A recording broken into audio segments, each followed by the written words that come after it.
Ladies and gentlemen, welcome back to AAOL, brought to you by AOESports and in conjunction with Koalas Esports, who are handling our production tonight. It's season 14, stage 1, and it's the third week in of this competition. I am Stranger, and joining me tonight will be Vocalize. Nice to see you, stranger. It's been a while, but we're back, and it's great to see you. It's season 14. Peace. Yeah. We've been at it for a while, haven't we? Just waiting for Overwatch 2 to pop its head out. Oh, can't wait for that day. But, ladies and gentlemen, we do have a very important matchup for each of these divisions, Division 7 and Division 3. Stranger, would you like to give a little bit of a welcoming to the teams playing tonight? Yeah, sure thing. We'll start off with All-Star Lyra over here in our Division 7, which is our first game of the night. We've got Code 9 there on that main tank kind of position. Elmo bringing up the off tank as well. Migs, who actually will be going by the name of Izanami. Sorry, Izanami as the hit scan kind of DPS play there. Noclea is playing Flex. Barbie there and Helios picking up the support roles together. A really solid team. They actually were originally an all-girls team when they first started 3 years ago, but have diversified since. So a lot of history in this side, and I'm really looking forward to what they can do out in the field. Yeah, it's definitely interesting. I think a big thing to note here is that Code 9 is indeed a sub, but it'll be interesting to see how he meshes with a team that may not exactly have been playing for that long. But yeah, anyway, main tank, super important role as well. Yeah, so super. Anyway, should we move on to LME Nexus?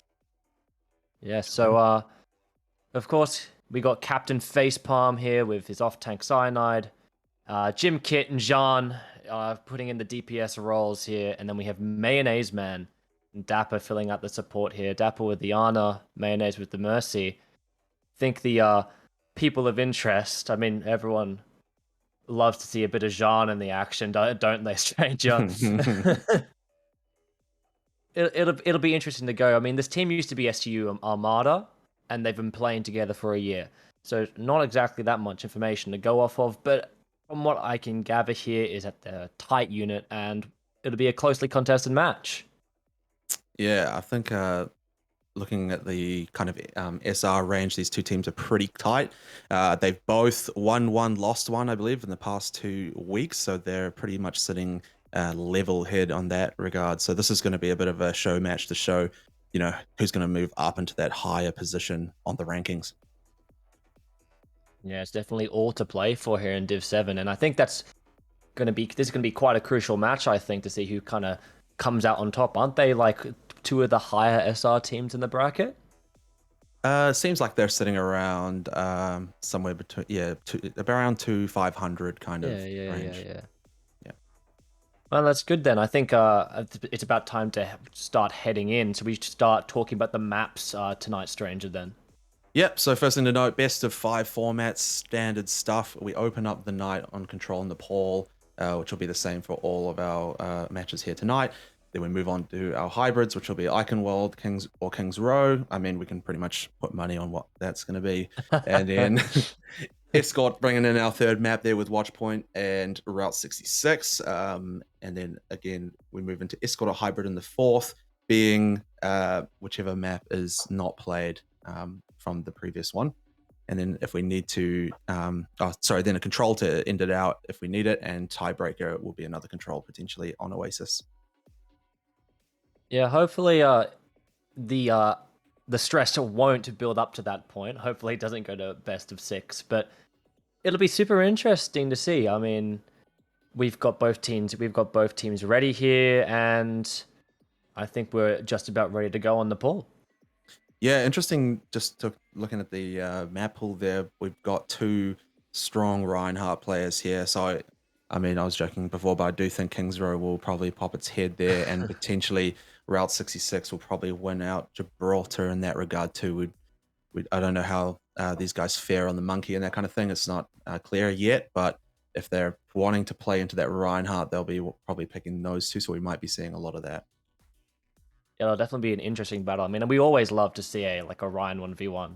Big main tank differentials happening. It's always quite interesting to look at, and it's quite interesting to cast as well. And this is like the lower spectrum of SR that we see here in AOE. So it'll be yeah, it'll be certainly interesting to see how these players handle the environment that we're putting them in. But all to play for here, it'll be great.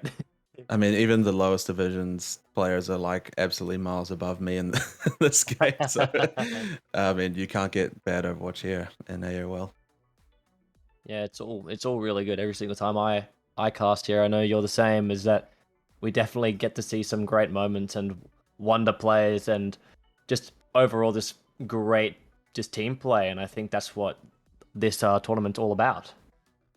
Exactly, and like we were talking about earlier, it's going to be important as well with having Code 9 coming in and Lyra's team there. How they gel having the sub, is that going to cause them trouble to start off? We'll probably be able to see that very quickly in this first map. Nepal is very team-based, and so those cracks will show early if that's the issue. Otherwise, if they just seam through, then I'm sure they'll be pretty good. Yeah, lots to play for. And yeah, I think what you're saying about the sub is definitely true. I mean, Code 9, I think I have seen him played with them a couple times before, and I know that they've been playing together in scrims a lot from my time playing for my ambition teams. But I think he'll mesh well. I think it'll be good. I mean, you got a lot of other people to worry about on the other team, and I think that's what the focus should be for Lyra. I mean, much as we like to like talk, make fun of him. I mean, Jean can be a serious player sometimes if he's focused up. Yeah, true. That's going to be a huge threat and even more pressure on that main tank role. So yeah, a lot of weight on the shoulders of a sub player here. Yeah, definitely. But we are going to be headed into Nepal now, assembling heroes as we speak. I mean, it is on the what's this map called? Village? Yeah. And probably most likely going to be seeing some Sim Reinhardt strats just from like what we've seen and how like everyone loves that Reinhardt. Both main tanks probably appreciate that a little bit more. Yeah, for sure. I mean, getting in this map, getting to that point early makes a big difference. And we're looking early at the picks here, and it might be that the team of Lyra have got that speed advantage here. Yeah, I think everything looks pretty conventional on their side of things, but you got Elmo on that Roadhog. I mean, we got the more traditional Reinzar on the other side here for Nexus, but maybe they're looking for more kill confirms and linking it up with a Junkrat here instead of like the average Reaper that you would run with that Sim strat. But it'll be very interesting to see how they go. Maybe they just want to confirm that early pick and try and win out from the number advantage to begin with. So they'll be looking to get a kill quickly, yeah. Yeah, they're definitely just walking up here. They've taken the high ground early, and as the other side just kind of didn't use TP Stranger. No, they didn't. Not really getting in their speed boost, but they do manage to get themselves onto this point to start with. Gives them a little bit of positional advantage for the objective, but being smart, Nexus are as they roll to the other side and choose to engage. Very, very clever play there to take out No Clap, but they do get traded one back, so it's evened out on the field. It does end up getting capped here for Team of Lyra, so they will get a few points on the board and almost taking out Facepalm there with a good hook, but actually losing out both Reinhardts. The shields are removed from the fight, and Nexus have lost a few too many here to take it back. Wow, Elmo definitely put in the work for his team right there for Lyra. Did you see that? He got like 4 kills there. He nearly got his ult as well, just at that one fight. I mean, it's going to be interesting to see how he goes from here because he's going to have that whole hog. It's going to be a huge tank busting ultimate coming into the next fight. And not only that, but they got Cole that they can push up with. It's like a lot of good stuff opening here for Lyra. And they're in this, put themselves in a pretty good position here as well. They know, keep this high ground, make it hard to push up, and Nexus are going to try go for it. Stun coming for get Code, a bit of damage on, but they lose Cyanide early into the battle from a well-placed stun. They're going to try and use the tire here to follow up with a bit, but they actually get shut down, not finding any of the kills, extending quite far out to try and confirm a few more. They won't get any, but they have slowed the pace down for Nexus a lot. Yeah, you see them like rotating out to main now, all the way onto the point. There you go, the fight's beginning there. The Shatter comes out, gets a couple there, but Elmo responds to that whole hog. It will keep them off the point for just a second. We go into a pause. I mean, that was an amazing strike down. It did get a lot of the team, but there wasn't quite the follow-up there is to, make really good use of it. Yeah, a bit unfortunate there, I think, for Facepalm, but a lot of things going the way of Lyra right now. I mean, we got the whole herd coming out from Elmo, and they've already like expended a couple ults Nexus, and it's quite unfortunate that they lose Mayonnaise to the DC. But Yeah. hopefully we'll be seeing him back soon so we can get underway. But 55, 66% actually to Lyra right now. They're in a good position. I mean, do you reckon Nexus can take out this fight? I think losing a healer like that in the midst of a team fight like this is pretty brutal, and they've used a lot of ults to engage as well, so it's not that great for them. Yeah, I mean, it's definitely looking like an uphill battle right now. I mean, they have the ults advantage up, so if they can kind of reconvene, regroup, and get this pick on hopefully Elmo and his powerful but yet makes him vulnerable ult, should be a good position for them if they're able to get this kill out and turn around. Yeah, I guess they do have code down, so technically they could make the break in if they play around it. So let's see how they go in as this pause now comes back in. We'll see instantly how Elmo's ult affects the play. It does send them off a little bit. The window getting pretty much used up. They find a few kills both ways. The convert almost happening, but Elmo does get on just in time to stop. They do have to back away to let the convert occur, but they find the kill on Facepalm, making it worthwhile. So they'll lose a few percent here, but it doesn't matter if they win the battle. There you go again. I mean, the hooks have just been so dominating this whole time. Like the Roadhog pick may be unconventional over here, but it's just been the difference maker, I feel. I mean, there it is again, just getting Jean in the fight, and Code9, all he has to do is put that shield up, and then there you go. As soon as that shield goes down, there's another, it's just a final blow confirmed. And normally Reaper is a huge detriment to Hog, but they're just playing around it so well here. Yeah, it's a bit of a battle for Jean. I think he just needs to bait out that hook, and then it suddenly becomes an even playing field. Maybe even more in his favor here, but we've got the duplicate and shatter coming out here for Lyra. Man, Code9 sneaks that behind the shield. And the team clean up nicely. They commit the ults to make sure they find this first round. A pretty dominant performance here from Lyra. I think there's a lot of ground for Nexus to kind of build on here. I mean, they kind of know what they're going to be running into, and hopefully they can find a way to counter it now. I think that they need to find more value on these DPS onto Elmo, I feel at least. I mean, they got that Reaper, they just need to close that distance.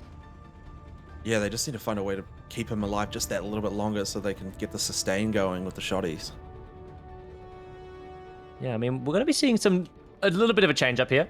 Cyanide off the Zarya onto Sig. Probably going to be taking that, try and take that high ground, that bridge side of the point. As we roll in here, I mean, there's not many changes other than that. I mean, we've got the May coming out here from Nocla. Yeah, that's going to be pretty interesting how they use the wall. They could potentially split. I like this rotate. Both teams have decided to switch sides. So now they've just swapped over, but has the Junkrat been caught out, it will be that case. They actually managed to trade out Dapper though, which is a really good pick. Getting rid of the healers early into a fight makes a huge advantage for them. They have to be careful though. They are so split at this point. Well focused by Nexus. They managed to even get the point into their favor. A well-placed stun ends it all. The charge from Facepalm sends them off alone. And the consent will start going for Nexus here. Hey. That was a weird opening. They both tried to get the rotation on, and they had the exact same idea. I mean, you saw Nocla wall off half their team there, but they just weren't able to build upon it. And there you go. I mean, Jean did die there, but the rest of the team was able to clean up. And there you go. Early pick again. Yeah, really good kill there. This will give them a lot of advantage. You can see already they're struggling to even get on to this point because there's just so much pressure. The May looking for the freeze in that corner. But this immortality field keeping the sustain really nice. Elmo with the hook off the map, so the Reinhardt shield removed. That puts heaps of pressure here onto Cyanide to solo this tank play. The Boops really trying hard from Helios to get them off this map, but they're playing smart on that wall, and they just could not quite break into this field here. Yeah, but he just keeps ticking up with some great play here. They're getting more ults up there. I mean, Elmo's, he's looking for that environmental kill on that right side onto that pit. He did get facepalm, but the team didn't follow up after that. They're gonna have the ults now. Hopefully they commit early and get sort of the same results.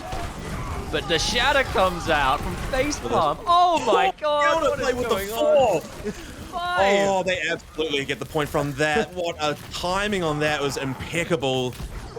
Oh, man, I thought the shadow was going to send it all, but that tire was just so well placed. That was quite the hero move there from Izanami. I mean, we saw that coming through. The shadow came out from Facepalm, got like 3 or 4. Didn't get Izanami though, and the shadow comes out and he gets Facepalm once more, and they're going to put the Confessed Blizzard into this fight. They are just doing really well to put heaps of pressure on this tank line, and they're struggling to break through now. Yeah, I mean, it's looking... I mean, we were looking at Nexus, we kind of just had it all over them there, but that one play is just all turned around. The momentum is just completely shifted.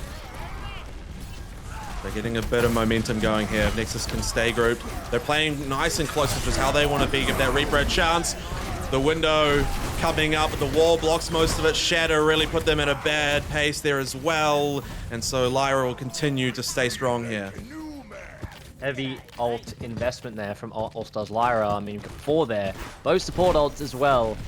It's going to give a good position now for Jean to use Blossom, and we've got Deadeye, and we've also got the Flux coming here for Nexus. Possible retake happening very soon just from the sheer ult advantage they have, and you're going to see them rotate around to their right side. Noon used walls up to slow them down. They still managed to get through, but no value found of it. Going to commit the Sig ult as well. Reaper ult comes in and much more successful than the rest lands for... Oh, that's like the reverse tire right there. Swinging back and forth. These two teams are very tight.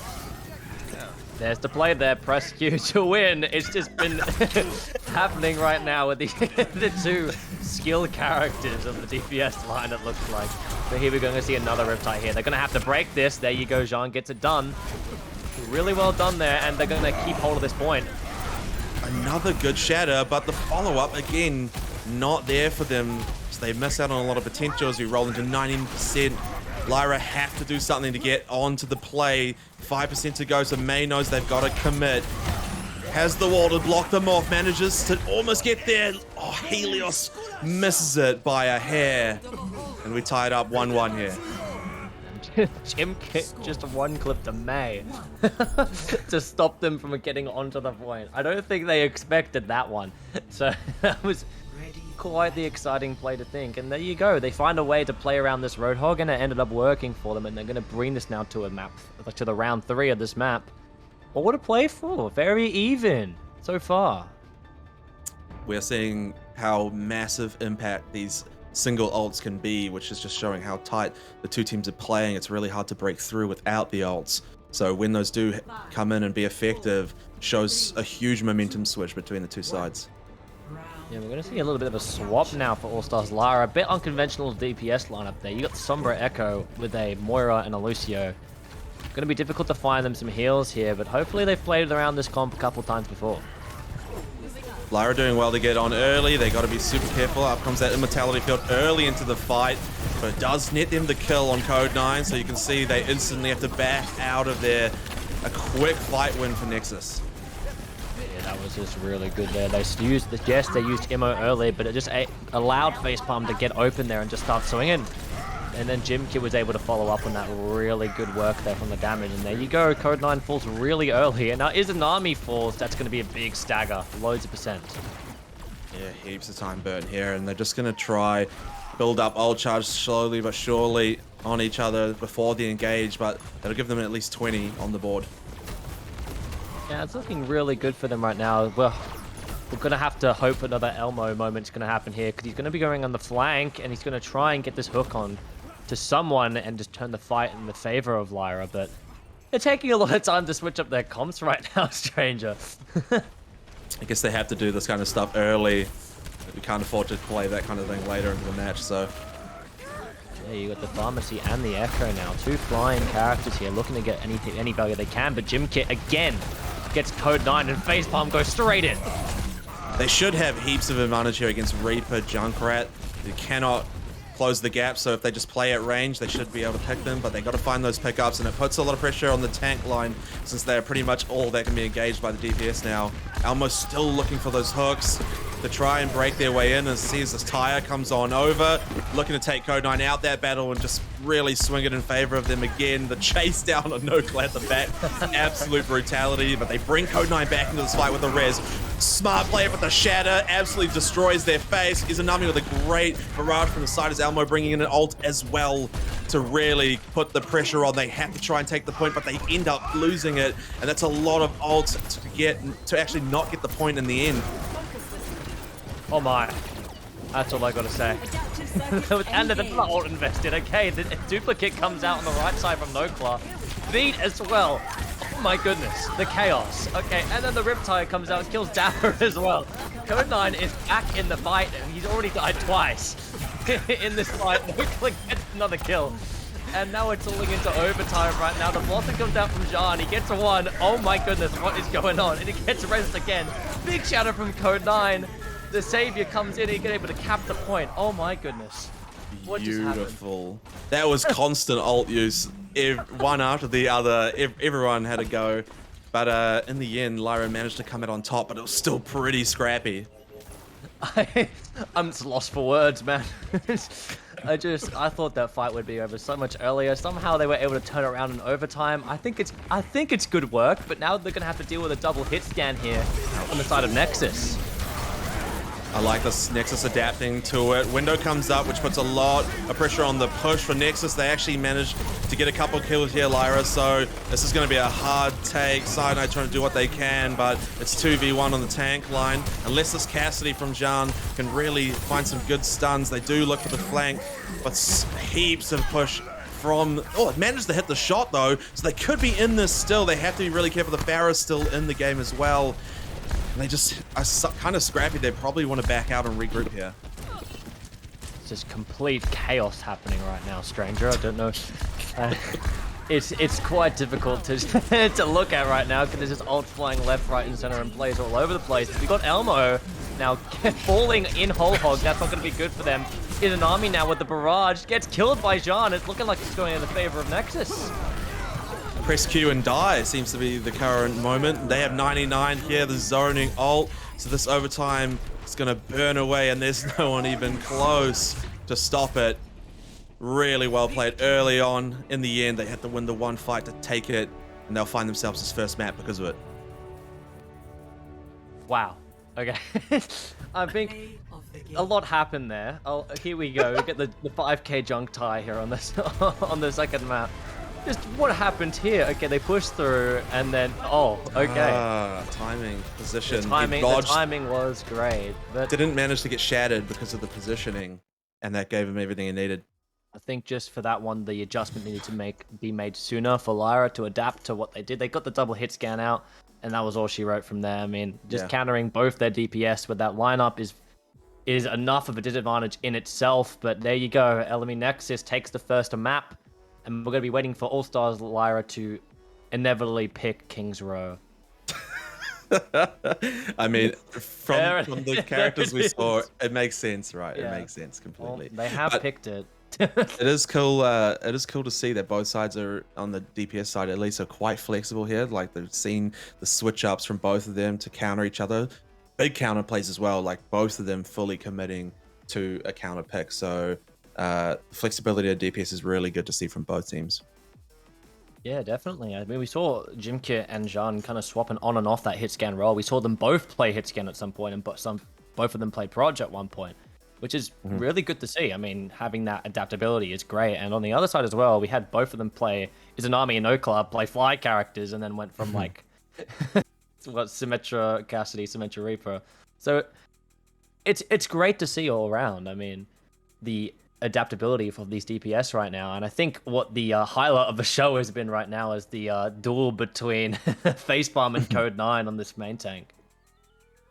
Yeah, it's been really interesting because Code9 has had a few times where they've gone in and the team hasn't quite been up to speed with them because of either, you know, the huge burst from Junkrat or something like that, and has died early in, and then like the fight swings the other way, and then they get the res and suddenly it's back in favor of them. So that main tank role is being very crucial in deciding these team fights. But when those ults come out with like 4-man kills, there's not much you can do about that. So It's going to be even more crucial on this map, Stranger. I mean, King's Row, most people see this as a Rhine map. It's the Rhine map, everyone's favorite map.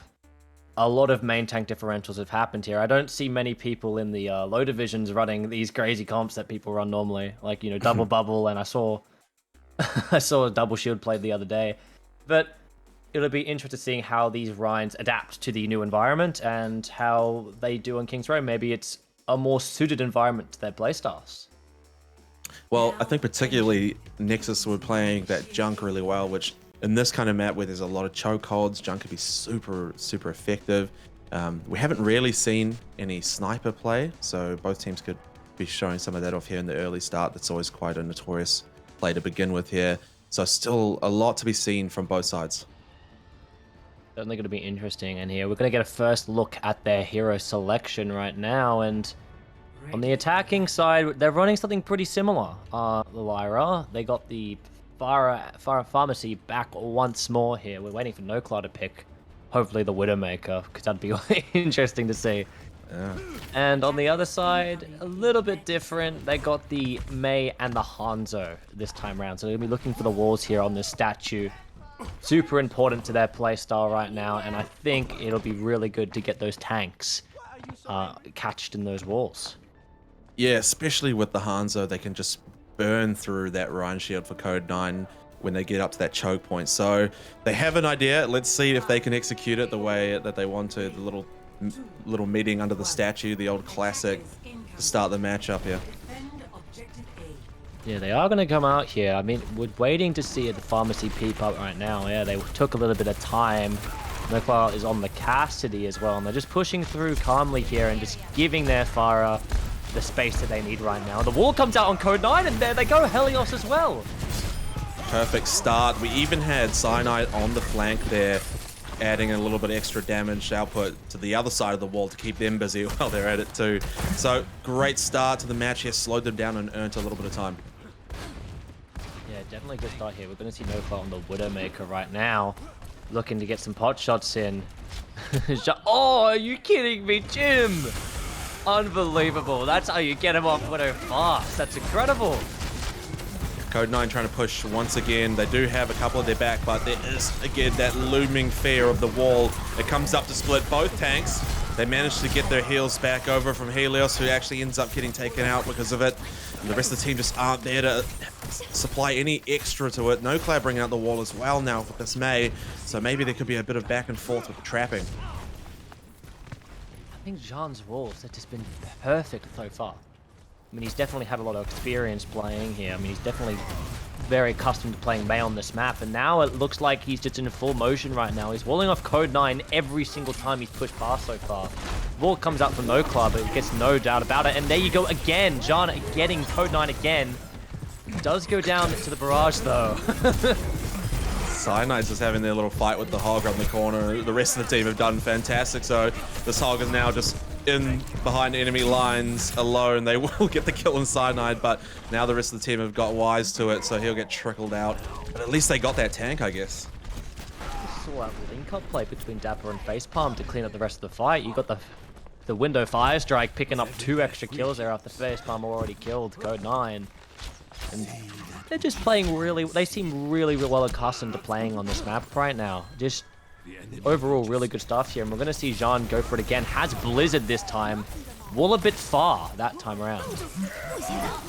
Oh, what a shatter though. It's in reply. Facepalm just absolutely dominating there with that. The Blizzard came to assist as well, but it was the shatter that was all that was really needed to clean the fight. I noticed that they speed boosted Cyanide into that fight as well to make sure they had the full side before Lyra could even get there. It's just really great stuff. Such a really good defense happening right now. They're playing the statue, and it's going really well for them. They're rotating really well. Just every single time they have to set up with a new hero, new challenge, they just responding really well there. But there you go, Shadow from Code 9, and the beat comes out from main enemy. Great counter play with the support ult there. It absolutely swung that since the pin didn't find the kill. The Shadow did manage to hit 3, but nothing could be found of it because of that defensive ult. Facepalm's Fire Strike so far, picking up 2, like every single time. Like, how is he managing this? Like, you saw those two of their flanking, and then there you go, just a fire strike, and then just go back to the front lines and hold the team together. It's just been really good stronging from him so far on this map. Are you kidding me? He goes for the big shatter, and then the 4-man grab, and all the ults are coming out. Facepalm seems to be able to press Q whenever they feel like it and pull out a shatter. That is the most amazing ult charge building I've seen from Orion in a while, and the team, they've just been split in half, so there's just nothing in this push left. They'll come in to try and get the final few, a res for the Mercy, in a bit of desperation. They've only got 6 seconds to just get there and touch the point, so Code9 diving head first, but eating a barrage of damage. They managed to get a couple of people in towards the fight. They just have to try and keep themselves on this objective as long as they can to get the rest of the team back. The output's still really strong for Nexus though as they start to find them first. Helios still hanging in there. They have got the Mei, which is a huge amount of stall from NoCloud. Elmo gets in but taken out, frozen solid, and the Blizzard here will put a huge brakes onto this push. Code9 managing to stay out of it just a little bit, gets frozen manually. The grab put him in a bad spot, but another defensive ult shatters both ways, but neither connect. It doesn't matter. The kills are found there in the defense. Wow, what a hold. Fantastic hold at that. Just the synergy between Jean and Facepalm there was just impeccable. Every single time they blizzed, they shattered, they walled, they charged. It was all calculated and all really great. As well as Cyanide getting Facepalm out of some tricky situations where he charged there. It all just went really well planned there, really well executed on the side of Nexus. And Allstars Lyra are going to need a big hold response here, trying to pull out a draw hopefully for them, to not be completely out of this of this tie just yet. I mean, what a performance though. We saw such a solid mid fight going on there where they were just constantly winning the team fight really quickly as well, which made them able to just wipe the whole side and just burn through that timer. Yeah, definitely great play from the side of Nexus now, and we're gonna have to see what Lyra are planning on their defense here. Elmo, no more Roadhog, gone on to Zarya, and on the other, and then we have Izanami playing a soldier. Oh, never mind, Hanzo rather. And they're still running that tried and true. Well, they've been running most of this game, that Moira Lucio, and on the other side, pretty similar, and hopefully they're looking for very similar results from last time. Do you think they're missing that pick potential from the Hog a little bit now? It's definitely almost bread and butter, but I'm not too sure about that. I think Zionai's got that Zarya's got just as much power, I feel, especially with the amount of damage output that she can do. And oh my god, the wall is just so incredible. Look at it, look, run away. They've already made themselves through the room, so they take in that alternate Rouse Facepalm with the pin into the back, getting pressured heavy, the Immortality Field coming in to give them just that little bit, and Jimkit wins out the Reaper fight, which gives them that man advantage. Cyanide following with the damage as well, coming in like the DPS player of their own, and they've just walked onto this objective. Time to spare to get that point and absolutely steal the show. Victory. Yeah, they're not giving them any chance to stay in that map, that's for sure. Really great defense and a really great first attack there for Nexus, and it was all the Facepalm show on that map. I mean, we definitely did address the main tank differential being a factor that had to happen. Someone had to take charge here, and it was Facepalm on this map, luckily for Nexus. Yeah, really, really smart. I mean, like you say as well, Jean with the walls, pretty much every fight perfectly placed, managing to get 1 or 2 tanks, and then the fight just swung instantly just from that. So really, really good team play there from Nexus. They're showing their strength out in the field, but I'm not counting Lyra out yet. We saw them really tight in that first map. Maybe King's Row's just not their show, and they'll get the chance to pick the next map themselves. So hopefully it's one that they're particularly good in. Well, it's between Gibraltar and Route 66 here, and I don't think... Maybe they want to swap out Hop to Gibraltar. I think that's probably a good play here. Get themselves off this Reinhardt comp, because it's obviously not working the way they've intended it. Get some dive work happening here, and you have a high chance of staying in this fight. And it'll definitely shake up the play a little bit, I feel. And you're putting on... you're putting everyone else on display here. But unfortunately... my dreams have not been granted, and we're gonna have to watch Route 66. Maybe they felt that they particularly struggled with that chokehold, but Route 66 a little bit wider, maybe a little bit more forgiving for that. They can't rely so heavily on the May wall to split the team and the fight up. So, like as badly, it obviously still has a huge effect, but just compared to that previous map, it's quite a yeah. It's definitely going to be a switch up for them. I think playing without the May is going to be a big difference for this Reinhardt because it works so well with them. But I don't think Route 66 is the great place for that. We're probably going to be seeing, you know, Jean on some of his tried and true roles. Like he likes a Reaper, he likes an Echo. Let's just see what he runs here. Got an Ash! Double hit scan here. They're going to be running that double shield defense here on the opening here. And then as expected, Allstars Lyra gone that dive comp, double bubble rather, to switch it up. Man, the double hit scan, I mean, particularly powerful earlier on when we were on our first map in Nepal. Sorry, not the first map, our final map in Nepal. But that was for the double flight. Now they have a couple of... I guess they're kind of making the prediction of the flies to come in here. Yeah, I mean, two comps that we haven't seen just yet, and I'm quite intrigued to see how Allstars Lyra do with this double bubble comp. They're going to have to use some great synergy here between Code9 and Elmo, and maybe the fact that he's sub might hinder that, but we're looking for a good start for them here in their first push. It's holding solid on that high ground. Does end up giving a bit of space, but they're holding strong. I see Izanami getting that information invisible behind them, so that's really good for them to just keep this cart momentum. They find a kill though from that rooftop, which gives them a little bit of advantage. The Mercy res has to be used early, and their position here is where it takes effect as they come into the opening. Yeah, it's definitely hard for them to get a dive opening here, just with the amount of shields and just presence they have with that damage, and their Lyra is really struggling to try and pick them apart here, but there you go. Jimkit does go down after he falls over. They got both DPS, Nokla and Izanami in the back, and there you go. Code9 jumps on. They get the big nade there. That's exactly what they needed, and they're going to clean up this fight. That was such a great nade positioning. You see the timing there for the whole team moving in well together. Still got Cyanide making their mark on the fight there, not giving up without a battle, but they will probably have to give this first point away. Yeah. I mean, you saw it. They're perfectly done there. I mean, it wasn't look like it was going their way when Nokla went down so early, but then the res came out and it just definitely all changed there. But there you're gonna go. They're gonna swap off the double shield now onto a more rush comp now with an Ana Zappa running it. Hopefully, just gonna build up mana as fast as we can. But you can see Izanami hiding in that backline, just waiting for an EMP.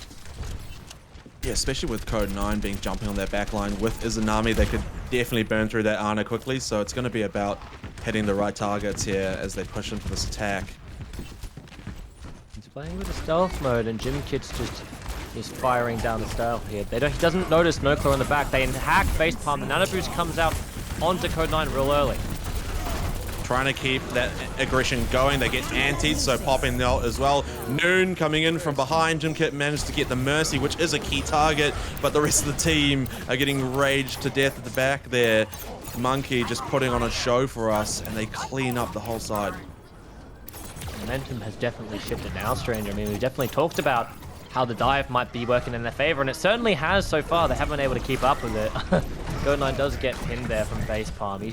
Facepalm's sticking to this Reinhardt, but yeah, they used quite a bit of ults to get that through, but they got 5 minutes to get this to point 3.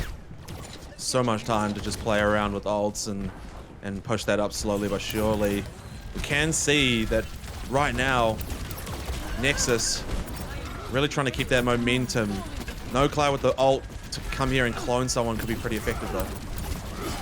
Yeah, I think definitely looking for a Reinhardt here would be really good. Hopefully a tank just to bring in that more presence from that front line and push and able to push them forward. There you go, Zarya comes out here. Jean does get Code9 real early onto this fight though. Yeah, the rest of Lyra need to be there with the clone to make sure it gets the value by Jean. Going in hard with that hit scan, good positioning and managing to put it in. Facepalm committing the slam down. They get the honor out of that, but not a lot more. So they have to be careful not to overextend. As I say that, Code 9 doing well to combo with that echo damage to find the kill and facepalm. That's really great work there. They saw that opportunity and they definitely did grab it there. But then you go, Side Knight does the exact same thing back. The right click from Jim Kit and the stun, and there you go. It's not going to be good here, but the res comes out early and they're going to have another fight here. Nexus doing a lot better to slow this card down. Nano boosts Advisor. Absolutely deadly as always. There you go. A bit overkill. Yeah, that's the trick, I guess. Yeah, 3 ults. There you go, 6 kills. Simple as that. Simple math. Yeah, two for each ult. There you go. Worthwhile. But yeah, I think that's definitely an advantage. They're not losing the ult economy battle too badly right now. I mean, they used a lot to capitalize that second point, and it doesn't look like they're building it that fast here. But Izanami's going to have this EMP coming up about right now. Kit with the high noon from the higher ground, just looking to see if they can sneak one behind, and does manage to find Nokla. So the momentum slowed down, a lot of ults in hand here, but again, when Nexus get themselves in a choke like this, they get really solid, really strong. The tanking can be maintained. Nano onto Code 9 here. They go for that backline, getting rid of the stun from that Cassidy. They can get back on this objective now and keep the pressure going. A hack to come in and really put that pressure down on this tank line. They commit the Monkey Rage as well to get rid of the loose, and this would make a big opening for them to move it, but Nexus can get back and stall still. Yes, and they had the odd advantage there. You couldn't really use beat into that EMB. Unfortunately, Mayonnaise Man got hacked, and they're just pushing forward here into final fight territory. And there you go, the beat comes out early, but the grab right back at them. The nades come out. Oh my goodness, Facepalm is the only one left. No, Cloud with the perfect placement of those bombs, and it just tore through the side to a half antied. Even though the beat was used, it wore off in the perfect timing, and they're going to walk that card up. 0.75. They just get to the touch. Immortality field to maintain them a little bit longer. Dapper's trying to stay alive, backing off, and that ends up giving the card, unfortunately. Yeah, I think the brawl into dive. I think Lyra played that pretty well. I think they weren't expecting them to, single out those targets with the Sombra, and it just really worked out in their favor. Facepalm looking lost quite a bit. I mean, we didn't even see the big shatters that time around, unfortunately for him. But 214 is a very strong showing from Lyra here. It's like you were saying, I think the switch up from this tank line made it so that Facepalm can't actually build ult as quickly, because they're not engaged in that front facing fight the whole time. They're more shield up, trying to keep that distance damage down so they don't build ults too quickly, and that doesn't really net you a lot as a Reinhardt. So that's where it's making quite a big difference, not having that shatter every 2 seconds. Yeah, I think the 1v1 was just not there, and you weren't able to build shatter as fast, and it has to be big. Unfortunately for that time, it wasn't. But here, they're going to be changing it up as well. They're also going to play the dive here. Allstars Lyra swapping it around as well. They're going to play the double shield on the first point. And pretty smart play, I'd say. I mean, they saw just before how that high ground can be effective. See if they can make a little bit better use of it. It was quite a scrappy fight for both sides early in here. Yeah, definitely. We are going to see Nexus now roll out. The bombs come out early. No damage there on that side, but there you go. The Pharah's definitely just becoming an issue really early on. They're going to be taking out those shields really quickly with that. Especially with that damage buff. Lovely jump in here. The rock and the Discord to tear through Facepalm. That is Monkey's worst nightmare here. Jan's still looking for that opening. Try and find a Dapper to go in for the res potential, but actually gets shot down. So quite a few of the team removed from the fight here. Code 9 and the rest of them need to be finding that third to really seal the deal. That's just unfortunate there. They were hunting for the res and weren't able to get it, and that was fight over from there. Jan might have a little bit of trouble here with Izanami and Nokla. You got 2 direct Pharah counters here.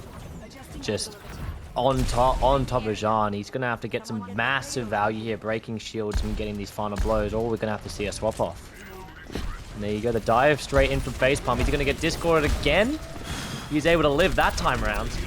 The health bar really does disintegrate quickly though with that combined damage output. Jan's still looking for that opening, manages to clean up the hit scan, so that takes a bit of pressure off of them, but they have got that Discord orb on them still, which makes it very dangerous to get too close to it. Immortality field up on that high ground, really sustaining Team Lyra up there. But Monkey still aggressively pushing in, and the rest of the team are capitalizing on the chaos as the disruption has opened this field up and that cart can move on through. They were able to play around the hit scan, and they worked really well there. It took them one fight to get them through here. I don't think we're going to be seeing a recontest here because they were able to clean up those final blows, and they aren't going to be able to... Yeah, there you go. They aren't going to be able to contest that, and they're going to have to fall back now. They are playing a double shield here, which might be a bit difficult running into their dive. Nexus making pretty good time on that point too. I thought they might have been having a bit of a harder time with the hit scan counters, but they managed to get there with decent speed. Yes, certainly doing them a good justice here at that time. You see Facepalm getting really close to the front line, and he falls down to a Discord from Helios. Very unfortunate there. They're going to be able to just hold that high ground there. Just no doubt about it without Facepalm. He's back in the fight though, and there he goes. Yeah, that res actually really smart. Jean making their way up there too to really keep that advantage. The sleep onto the flying nuclear, that was skill to the max. Window comes up on that high ground, giving this visor huge output value. The grab comes in, but there's just no follow-up, so that gets wasted, unfortunately. And Nexus is holding pretty nicely here. Yeah, they didn't want to lose that fight. It looked like they invested 4 there. Just to try and capitalize off that grab and make sure they didn't capitalize off this grab, and it did work. And it's going to be a bit difficult for them rolling up into these next fight. Oh, they used 5 5 ults there. So hopefully they can turn it around here and get some quick cart movement following into the next fight. Yeah, look, they're trying to break through this, but this high ground hold is pretty solid. They do manage to finally displace Elmo, just to leap them out of the fight, just separated from the whole side there. And you can see how quickly they can burn through when they manage to get that down. Jean just keeping that output really good, managing to get those counters of them out the fight early. It's great value for them to stay into the battle. Yeah, he's using that high ground really effectively, not allowing his Nami to get any value off of that. But Stranger, I have a dilemma. I've just seen what Nocla has picked, and I'm quite scared. There you go. The Dragon Strike comes in, picks up 3 in that small room. Classic Hanzo play, and there you go. It just gets up so much value, but I'm intrigued. This is the most important part of my day so far. No, Facepalm! No! Well, they figured out what the pick is now, for sure. Huge counter to Monkey, so they might have to think about their tank line here. They're just going to play around it, maybe, yeah. Okay, or they're just going to swap straight off to Ryan now. That works too. They do have the barrage here for John. He's probably going to have to swap off to, like, you know, fit with the cover a bit more. It's going to be difficult to play Pharah here with that much spread and hit scan damage coming through in this small room. But there you go, the visor comes out. Izanami gets 2, gets killed by Cyanide, unfortunately, but it looks like Lyra are going to get this pretty easily. Yeah, they found the kills there that they needed to hold this off for a bit longer. 3 minutes, not the hugest amount of time to burn through, but still significant amount of fights here. You've seen that Nocla has a Bastion gold gun. on his that looks like his main account as well. They know what they're doing. Look at him with his beanie looking all proud. Unbelievable. There you go. He's just chilling on a moving platform, dealing so much damage. But there you go. He's peeking out early with a sleep dart. Some big damage there for Cyanide. Great sleep there. That was really good. On a moving target that's lasering through you. The nano goes on to Facepalm here, but they're struggling to stay alive in that battle. Gimkit managing to get the healer, but still the BAP's keeping a lot of sustain on his front line. And Elmo hitting these hooks left and right, coming back with that hog and showing the value of it. Yeah, he's back right now, and there you go. There's Nocla back up the high ground, but Gimkit's giving them an issue. The grab comes out. Barrier and the immo field and Trans is there to stop it from happening, but Mayonnaise Man picks up 2 in that grab. doing really well for them, but it's just back and forth right now, Stranger. You see is an army just flanking around the back. They're not doing anything about him. He's dealing so much damage. And it looks like their battle has just gone to a complete halt. These flanks have been really crucial, managing to, even if they just find that 1 or 2 picks, it's really crumbling this push down early as. Becoming an issue, that's definitely for sure here. We're going to see Jean swap off to the dunk rat, I like to call him. Ready to deal some heavy damage here, get some value that his team needs right now. That hook, was so close to getting Jean that early on, and we're just going to see Nocla just capitalize on that high ground and take so much space. As soon as I say that, though, he drops off. So they have to keep repositioning. It's just too deadly to stay in the same spot, especially when the enemy team's trying to rotate up onto you. You can see they had the idea to get up there, but the move back has actually been really smart. Another visor. The value from these visors found instantly off the bat. A great hook onto Dapper from Elmo, putting the pressure down once again. The shatter across from behind, but the immortality field is there. Sebastian sitting easy as, not a problem. Great gravity there to shut this push down fully. Yeah, the gravitic flux was there, just did so well, and you saw Jimkit nearly died there for the hands of his army, able to get out into some help of his support Dapper, but they're gonna have one last push to push it all the way, and then get this on to around 3 and 4 if they want to get the 3-0 sweep. They are going to take high ground early though, and push Elmo directly off it. That might be huge. Yep, managing to dodge that hook as well. They get themselves good space here. They got to be careful with that flanking soldier once again. It never ends with them. They go in again with the Bastion damage right on that front line. That Discord orb as well. They just have such output. It is insane. We do see Jean in a unique position. Could get a couple of pickups here. Dragons flying through as well in that cart. They're still moving very slowly, but Facepalm has a lot of pressure to hold against this whole side. The healing really good on them, but Almo's ult will push them right back and absolutely destroying their health bar. Nocla with the ult as well from Bastion keeps the damage pumping out. They use the cart as much as they can to dodge it. Tyre finding a crucial kill. They find the pickups left and right. They might still be in this here. Overtime is in play, so they can't afford to leave the cart at all, but they need to keep these kills coming left and right as the respawns start happening. You see Code 9 coming back with the Wrecking Ball. They almost leave the payload too long there, but they managed to get back on. Dapper saving the day there for a moment, but Code 9's back with that Wrecking Ball to be a pain, and they're going to just gravity them off of it. They managed to get a healer, so that's great to keep the sustain going. The Doomfist is here, 1v1, but is an army winning it out with that little bit of extra damage. Dapper still on this objective, not willing to give it up yet, letting Cyanide get those kills that they need to, but Code 9's pumping that damage. Then that Wrecking Ball has had huge value in the end, and they stop it just short. Fortunately, quite a long way to push it, especially when you're on the back foot like that. And, you know, picks are going back and forth. They're just unfortunately going to get there a bit quicker there. But we're going to see Jimkit's Hanzo play here. Let's see how beautiful this is. He puts him in the right spot. There's no diva to be seen. He can just line that up, and it's a really good play from him. But unfortunately, that wasn't enough to get him to win. Wow. They knew where that was going to go. Yeah, I mean, it's certainly become a more interesting battle. I thought definitely that Nexus would probably keep that momentum going, and, you know, Lyra's been able to turn it on them.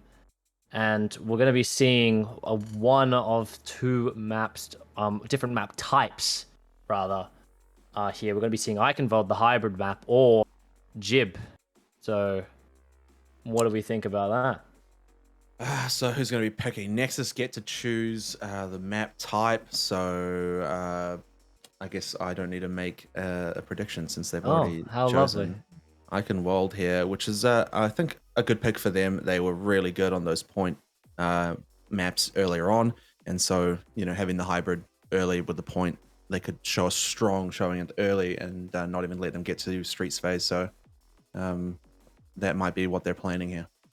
I think they're definitely trying to put them back on the back foot with the Reinhardt comms. I think that's going to be really important here. It's very hard to play on Gibraltar, unfortunately, for them. But however, when Eichenwald, it is possible you can get some really good rotations happening, and it'll hopefully work out a bit more in their favor until like the last time we saw there that the dive comp certainly in Lyra's favor. And then we saw a very odd comp happen at the end, which happened to work, which was the Sighog Bastion. But Chaos. if it wins you the map point, it wins you the map point. We embrace the chaos here. It's all right. I enjoy it. Lyra and them managed to, they managed to hang in there. I think Dapper on that Lucio made some huge plays just by being in the right spots and staying alive for a really long time, especially with a Hog, a Bastion, floating around. So that a few times there, they kept that overtime going and they were really keeping the dream alive. But the rest of the team struggling to find those picks against, such strange comp. You're almost not sure how to play against that, Yeah, I think Dapper's been like a dark horse throughout this whole competition, I feel. I mean, definitely an unsung hero here, but has been putting in the work, and I think that should be acknowledged. And you saw there with that final push, it was super important for them to push it that far. So close, but yet so far. Yeah, that's always brutal when you get just short. The dream is a reach away. It's a bit heartbreaking. Yeah, definitely. We honestly assemble heroes now, and there you go. Ryan comps from both sides, and oh my goodness, what a DPS lineup from Lyra. Fire and ice, as we would call it. Yeah, that's the one. In the business. I didn't know until recently that if you're sim and you beam a shield, you actually get ammo back. Were you aware of that? Yeah. I just never play sim, obviously. A bit of a DPS player, but I'm seeing this May Symmetra from Nexus, and I am getting excited, stranger. I can't wait. Hopefully they can pull it off here and go over the top. I really hope they're going for it. It's going to give Izanami a surprise. Wait, are they going? Did they know going for it? They're going for it. Ready? Oh, they didn't get all over. No. Oh, that's a bit awkward. 3 in, 3 out. Facepalm trying to move back to regroup with the team. Code9 doing a bit of a retreat, didn't want to be stuck amidst the whole team there. And they get themselves back into a better position. This is more typical. The turret does fall there, but it's done quite a bit of output work, and they managed to clean up a few gear, keeping the defense alive, TPing out. And Facepalm, they have to back up. It didn't quite work out for them. They saw the play and they went for it, but that was just unfortunate for them. They split themselves off, and that was it. Probably their first time trying it. It's a bit unfortunate, but they have swapped it up now to a more conventional Cassidy Hunter. They've been running it a lot. They ran something similar on King's Row at the May, but hopefully they start turning it around right now. They're doing a lot of work to burst through. They're getting rid of that turret early into this fight, which is really good. And now they've got to make sure they find those few kills. Both of the windows coming up at the same time by Gimkit. Really making good use of theirs. A couple trades back and forth. The Rares bringing Helios back in, but Izanami's found the barrage in the right spot. And Jean hasn't been able to get rid of them just yet. That pocket, absolutely crucial to keep them going. And they've held them off again here. Wow, I mean, we saw ults left, right, and center again. And a bit unfortunate that Jean just wasn't able to pick up the final shots there. Probably would have evened the odds, but the barrage was just that good, and just even though Gimkick had those 2 headshots, it just wasn't enough. Yeah, it's bloody hard to use that window when there's another window staring straight at you. It's a bit of a glass cannon scenario. You're gonna see Izanami just pressing them on. They're gonna go high ground, I think, without a player. Is that right? No, they're gonna be just waiting in there. Oh no, they are without John. That might be, yeah, they're going to be holding on, waiting for him now. But with Izanami just putting in those fire barrage shots, it's going to be quite difficult there. Nearly got a headshot there from Gimkit, and they're going to go through the main. Yeah, let's go. They get in their mind, make them think they might go high, get them moving around a bit. Here's a huge grab, though. Metallic Field comes up. It blocks quite a bit. Rush managed to sneak through in the final moments, though, to find the 3, and they clean up the rest. That Immortality Field almost clutch play. It was close there. They used beat and window, and it just wasn't enough to hold off there. The grab barrage combo was a lot, but they just forgot that you can shoot at the Farah. Did not lose a sliver of HP. Unfortunate for them, but 1 minute left, and it's not looking good right now. Lyra's looking so good. Oh no! What happened there? They both shattered, but Code9's went off first and he was able to get him out. And Izanami again gets 3. Just a frame difference there, and it costs you the whole team wipe. Yeah, I mean, it's been a tough battle for them so far. It's just, they've had this fire issue. They haven't been able to take him out. I mean, they're going to try this double hit scan, but it might be too little too late as we're coming into final fight territory.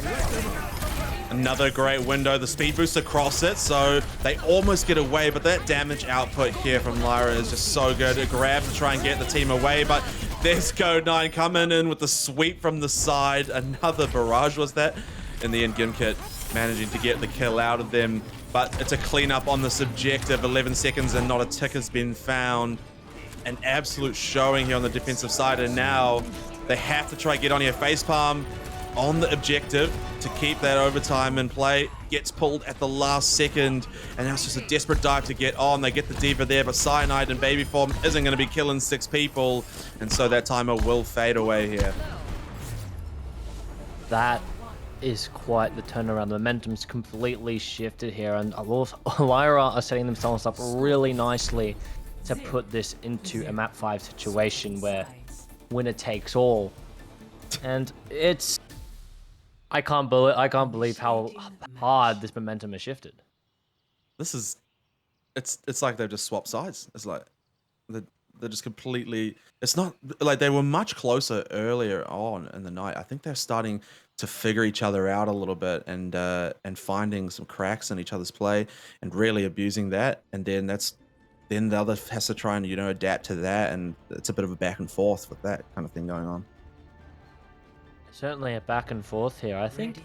Oh boy, okay. not again. Sorry, I lost my train of thought. But I think just they're having a difficulty adjusting here to playing differently with the Reinhardt. I mean, they can play conventionally on the pool, and on definitely King's Row they can play conventionally, and they were really strong there. But I think when it comes to the maps where it can be a bit different and you can kind of lock other things and make it a bit harder for your teams to play around, they haven't been able to adjust that well. And hopefully we'll be able to see that happen as soon as possible here. Otherwise, Lyra are just gonna have a really strong defense here with a Sim Bastion. Oh boy.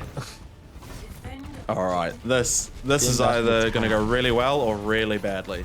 Oh boy. This is like the Sim Maze strat, but worse. Oh.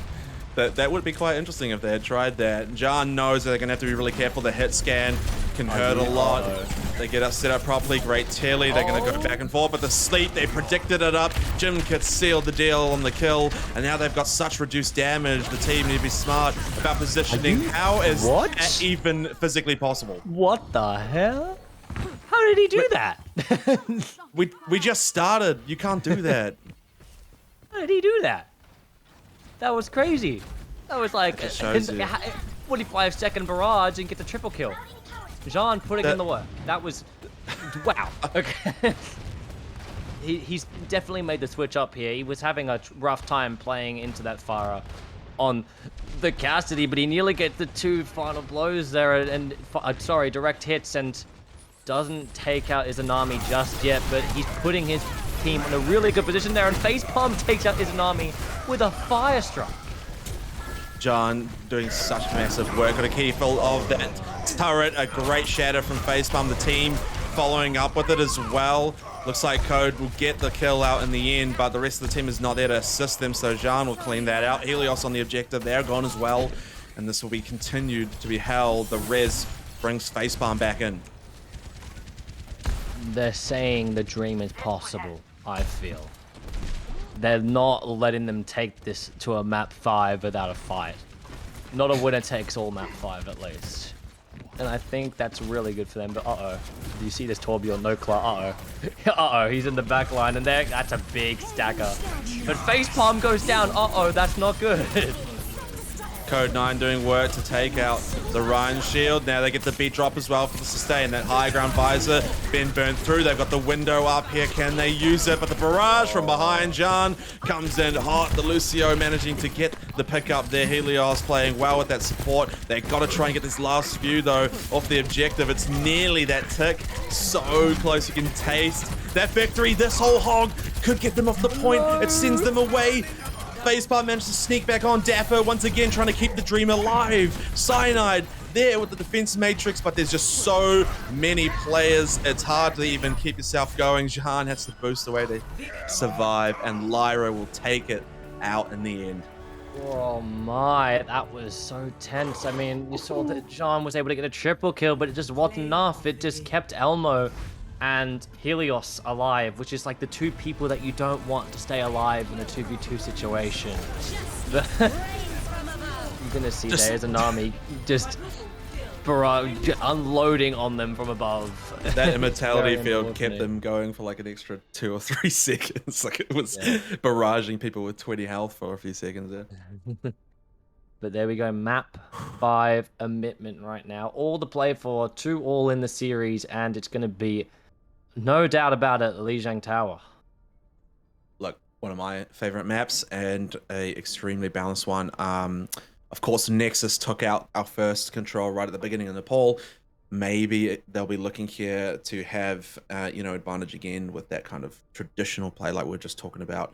But man, Lyra are coming back with a vengeance here. Yeah, it's going to be difficult here. I mean, we have two ends of the spectrum right now. We got Nexus, who have already shown that they can play really well in these control maps, and we've got Allstars Lyra that have all the momentum moving forward into this next map after winning the last 2 in a row. Jeez, that's definitely got to be, in terms of the mental side of things, a really good place to be for Allstars. They'll be feeling pumped up. You know, they've brought themselves from the gutters, and now they've put themselves back into a position of the potential win, and that feels great for sure. So they'll be riding that high. Yeah, definitely. I think they are feeling really confident walking into this, and I think it's about time that I think Nexus need to wake up and just show how well they can compete on these control maps. And we're seeing Garden right now, they're playing what we would expect them to. On the other side though, they're running Winston Hog. So why? I mean, oh, okay, good. It's Desarius, and they're running a double bubble with a double fly, which will be which works well against their comp just walking into it. And I'm excited to see they're going to be playing in this open ground. I'm excited to see how well each team capitalizes off this space. A lot of pressure on Gimkit here with the hit scan, 2 flyers plus a mercy. That's a lot of damage you have to try and output, and Jan's gonna have to try make up that difference, I think, to try and just give that little bit of assist required. On that front line is an army with the boot to get rid of Gimkit, so all their hit scan potential is gone. They should be in a really strong position here to just hit them from afar, out of range, and just burn through that front line. Facepalm can feel it for sure, just trying to have a bit of impact here at the front line, but up into the top of that point there, you can see the output straight to the back. Dapper, and there's another instant barrage. Is this on 200% ult charge or something? What is going on? There's ult gun game, it looks like. Oh my goodness, it's just back and forth with these ultimates, and it's the Pharah play has been really good so far, I feel, and especially paired with Mercies on either side. I mean, we saw Barbie Boy and I think it was Dapper that played for Mercy, and it was working really well here for both sides here. But now they've left Jean alone to fly here on the Echo, and it's just definitely is possible to take out that Pharah, but it's going to take a lot of mechanical skill. Yeah, they really need to make sure that they're gripping up on their output. Great entry Shatter, unfortunately not connecting as they could have wanted. The immortality field is there for the sustain. Jean gets that output they're looking for. Noclar does fall as well, so great amount of kills found. They should have the potential switch here, but Code9 says not just yet, buddy. Goes in for the pin. Up comes the bomb. The stun stops the shield from blocking it. What a counter play, but another barrage eaten by the Matrix, so they get taken out. the back and forth counterplay on the ults here. They really want this converters. We're already up to 50%. NoCloud trying to hold on to it. Just that little bit extra, but they need to get out without getting killed because the trickle will cost them quite a bit of time. They managed to with the bubble protection. Bubble Boy gave Jean a little bit of a shock there. He's going to go straight into the Fire duplicate. Double fly, and he's really taking this fight by storm at the moment. Getting the front foot now. He's looking for a barrage here. It doesn't look like he's going to get it with this dude. Yeah. Good play, good burst. Yeah, I mean, we're going to see, they have to push past this bridge right now, and Facepalm's doing a really good job of just, like, holding that point there, but there you go, NoCloud's on the duplicate, but they're going to get the Deadeye onto Barbie Boy, and that is going to be quite the difficult battle. Again, are you kidding me, Facepalm? The 5-man and got the dupe. No Shatter inside for NoCloud, no ults for either Echo in the duplicate, and they're going to hold this. They could possibly go over Lyra at the moment. The momentum has just completely shifted. That was a fantastic shatter. That really just absolutely shut them down. They had the clone ult, which ended up getting nothing. They're just defensively shutting that down. Almo, Code9 doing what they can to try and cross this bridge. The grab comes up, Immortality's there, and the beat drop, but there's the shatter in the face of the lot. They get the back line from Cyanide, which finds the 2, but when the rest of the team is gone, it's just not going to work out for them. So it's 67, 68%. It's going to get converted back over. They invested the 3 ults there, and they were able to just get so much value off of it. Their Elmo with massive grab. And suddenly now they're on the front foot, and it's just gone back and forth here on this map. Both team wants it so badly, and it's just so great to see. And of course, we embrace the chaos here. As Izanami has this barrage. It's getting closer and closer to the end of the match here. They can't afford to give too much for set. Window comes up. No, the barrage. With the barrage. Gets the hit scan and gets mayonnaise as well. So there's the 3rd found out of it. That's more than enough for them to hold onto this. So now the rest of the team just want to clean the rest up, get some of that trickle, get themselves right up to that 99 with no contest. It's going to be difficult here. I think it has to be Jean that's going to contest here. He's using some parkour. No, Jim's also going to get on there. 99 to 69% right now. It's going to be difficult battle for them to go over after losing 2 so early on. NoCloud with the duplicate coming out on that right side. We're looking for Facepalm, gets the pin, doesn't get the kill credit. So close to that shatter now, and it looks like they're going to turn out the... Yeah, there you go, the overtime ticking down. Looks like Lyra's going to take this first fight. Cyanide, unfortunately, always been the last person there to just get their ass beat by 6 people. It's having a really tough time countering that double fly, I think. It's just that Jean's doing a really good job at contesting him in the air, but when he goes down, there's just no presence available for him, and that's all she wrote. Just hopefully we're going to be seeing something different right now. They are going to run a Sim Reaper here. Also, is Lyra committing to what they know, hoping for that to be the distance here. I mean, all they need is 1 point. 1 point, but however, last time they did win the first map, and you know, Nexus was able to turn it around, so we'll see how it goes. They can't afford to lose this one, or that's it.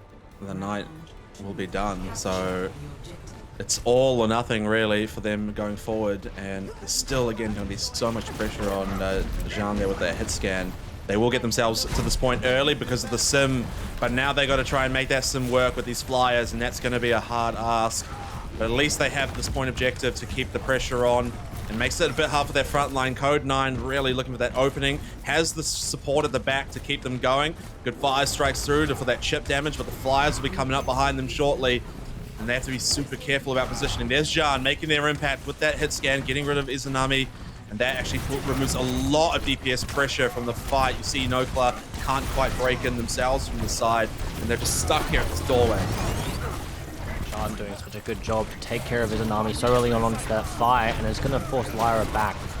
There's loads of early percent happening here, just with that one pick as well, and he's going to have to take more 1v1s like that often if they're going to have to take this, you know, if they want to take this fight in. But there goes the shatter from Code9, and all of them fall. Oh my goodness, they can best ults and they get the job done. Really, really good at focusing on individual players. So whoever's calling kills or coordinating with them, doing a fantastic job, and they are really doing well to do that and just burn through individuals super quick. Yeah, when they're on a high, they're on a high. Allstars Lyra, and I think that's a really good just showing for them. I think Nexus have had that mechanical ability, just that a little bit more than they have, which has been unfortunate, but they've been able to just claw it back with some good teammate and target priority here. But the grab is going to come out from Elmo, and there you go, Code9 goes to him. Oh, there you go. Oh my goodness, a second team kill. No chance to use ults there for Nexus, unfortunately, but they only needed 2 Lyra that time. That is, yeah. I mean, really, I think Code9 basically had the kills and they were just stolen there by Izanami, but we'll look past that because the kill feed looked awesome. Yeah, definitely. They're going to TP early here. Probably put out the sim wall. Yeah, okay, they just hard invest ultimates right there. And they are leading this fight with quite ease right now. They are the only names. There's only red names in the kill feed right now on the good side of it, at least. They absolutely melted that tank line. Nexus is so strong when they're in position on the point. When they're trying to get there, they're not having such a good time. So that Telly giving them the advantage to get in behind and not have to do the push has really worked out for them there. Yeah, definitely. It's gonna come down to this hit scan play. That's the way they've decided to try and counter this play, this double fly play. And it needs to be that good in order to win there. But the shatter comes out, gets Code9. The grab comes out on the other side though. Ult flying left, right, and center here. And there you go, a big shatter there from Facepalm. No-Claw will be looking for the same. And there it is. He gets 2 there. And then Code9 gets res, and it looks like it's going in the way of Allstars Lyra, but the fight is not over yet. Cyanide trying to hold on, but there it is. Ulti a little too late. Looked a bit futile there, but wow, the Rhine play there. There were 3 Rhines out there. 3 shatters in 10 seconds. It was just... Wow. It's just the chaos ensued there. We saw Facepalm get a big shatter, and then No-Claw with the dupe getting a big shatter. Turning the fight on its head that fast, and it was just great to see. And we're going to see Code9 with a shatter of her own, and Izanami. Oh, they dodged the barrage with it. That's amazing. And John wow, they TP'd out of there.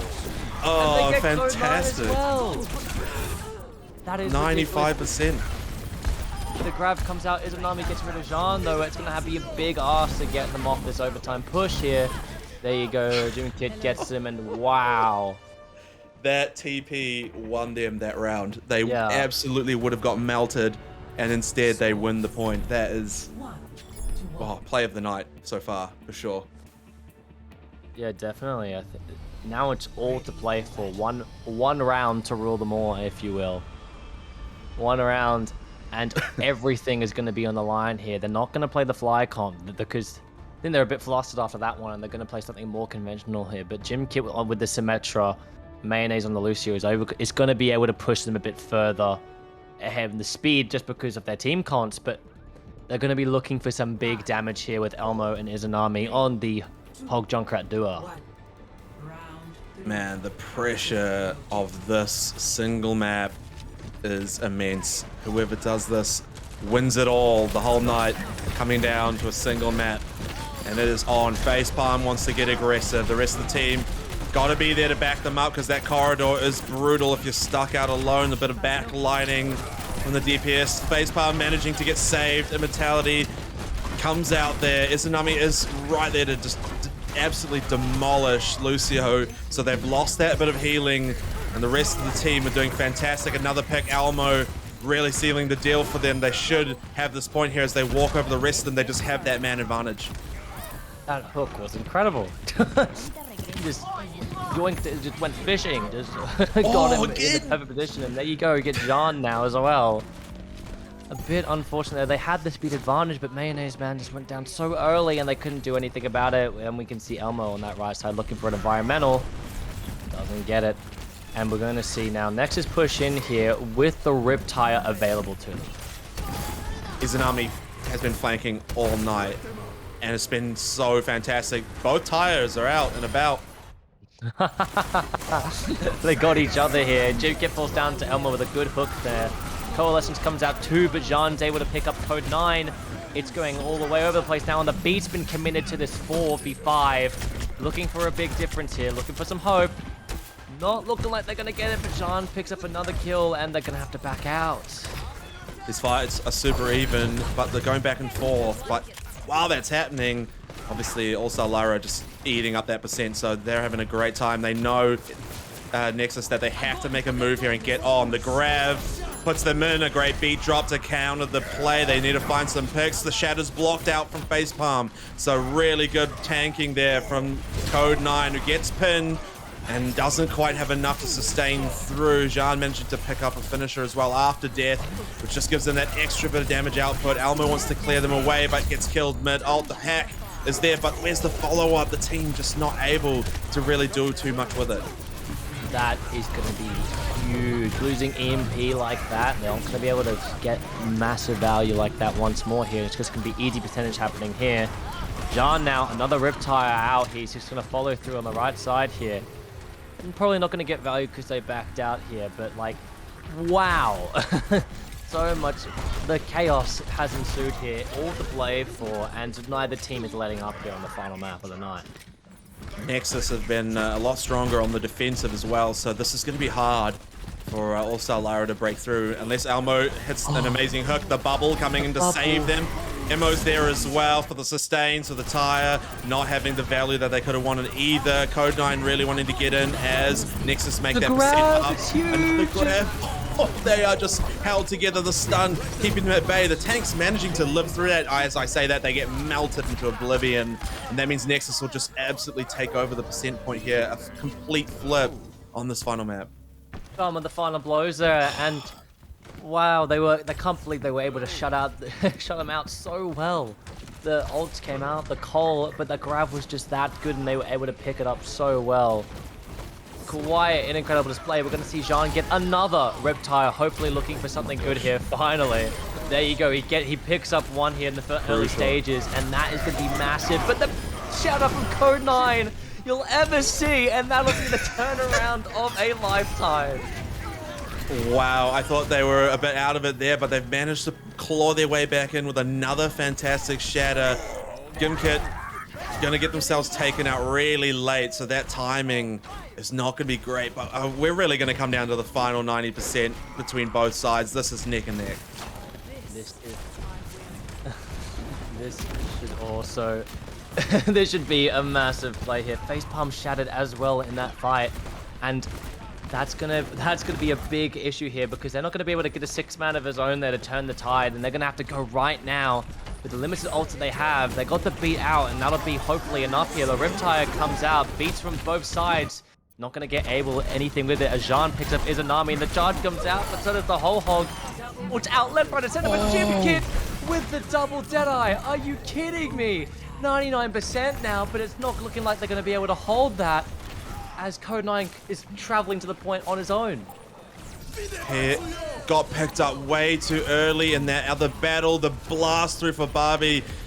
Helios doing everything they can. The reverse sweep was in their eyes, but it's been torn away at the final moments. Nexus have absolutely pulled through in an uphill battle. They do pull it out and take the victory tonight. That was so close. Unbelievable. Came down to the quite literal last fight there, and the grabs from both sides were just that good, and we get to see Code9's beautiful shatters once more here. Yeah, there it is, the grab on that fight. Just grabs were very good. Poor Barbie boy. The grabs were great that whole time, but what a close contest, and what a great game from both sides there. It was so good, but then we have a winner. LME Nexus takes it 3-2 in a 5-map thriller in Div 7. Heartbroken for All-Stars Lyra there. They had a bit of a rough start, and then they started to look so good. And then at the final map, they get 90%. And then just in that last team fight, couldn't quite hold the defensive. That is heartbreaking, but a fantastic performance from them. They can be absolutely proud of themselves for coming back and not just getting 3-0'd in the end. So really, really good. And man, what a matchup for us tonight. Yeah, definitely. I mean, do you think Nexus have obviously won, but do you think they had a player that really stood out to you, Stranger?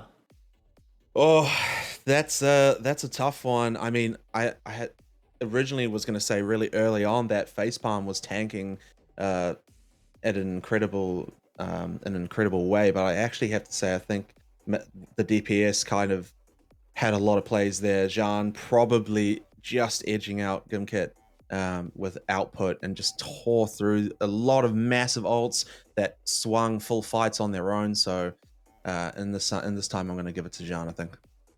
Well, there you have it. Congratulations to Jean and LME Nexus for their win tonight. We will be right back. We're having a quick break into the next round, which will be a Division 3 contest between what is it? Silly Sausages and I forgot the name of the other team. I'm so Juice. sorry. Juice. Yeah. We'll be back really short. We're going to take a quick break and we'll see you in a bit.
Ladies and gentlemen, welcome back to AOL.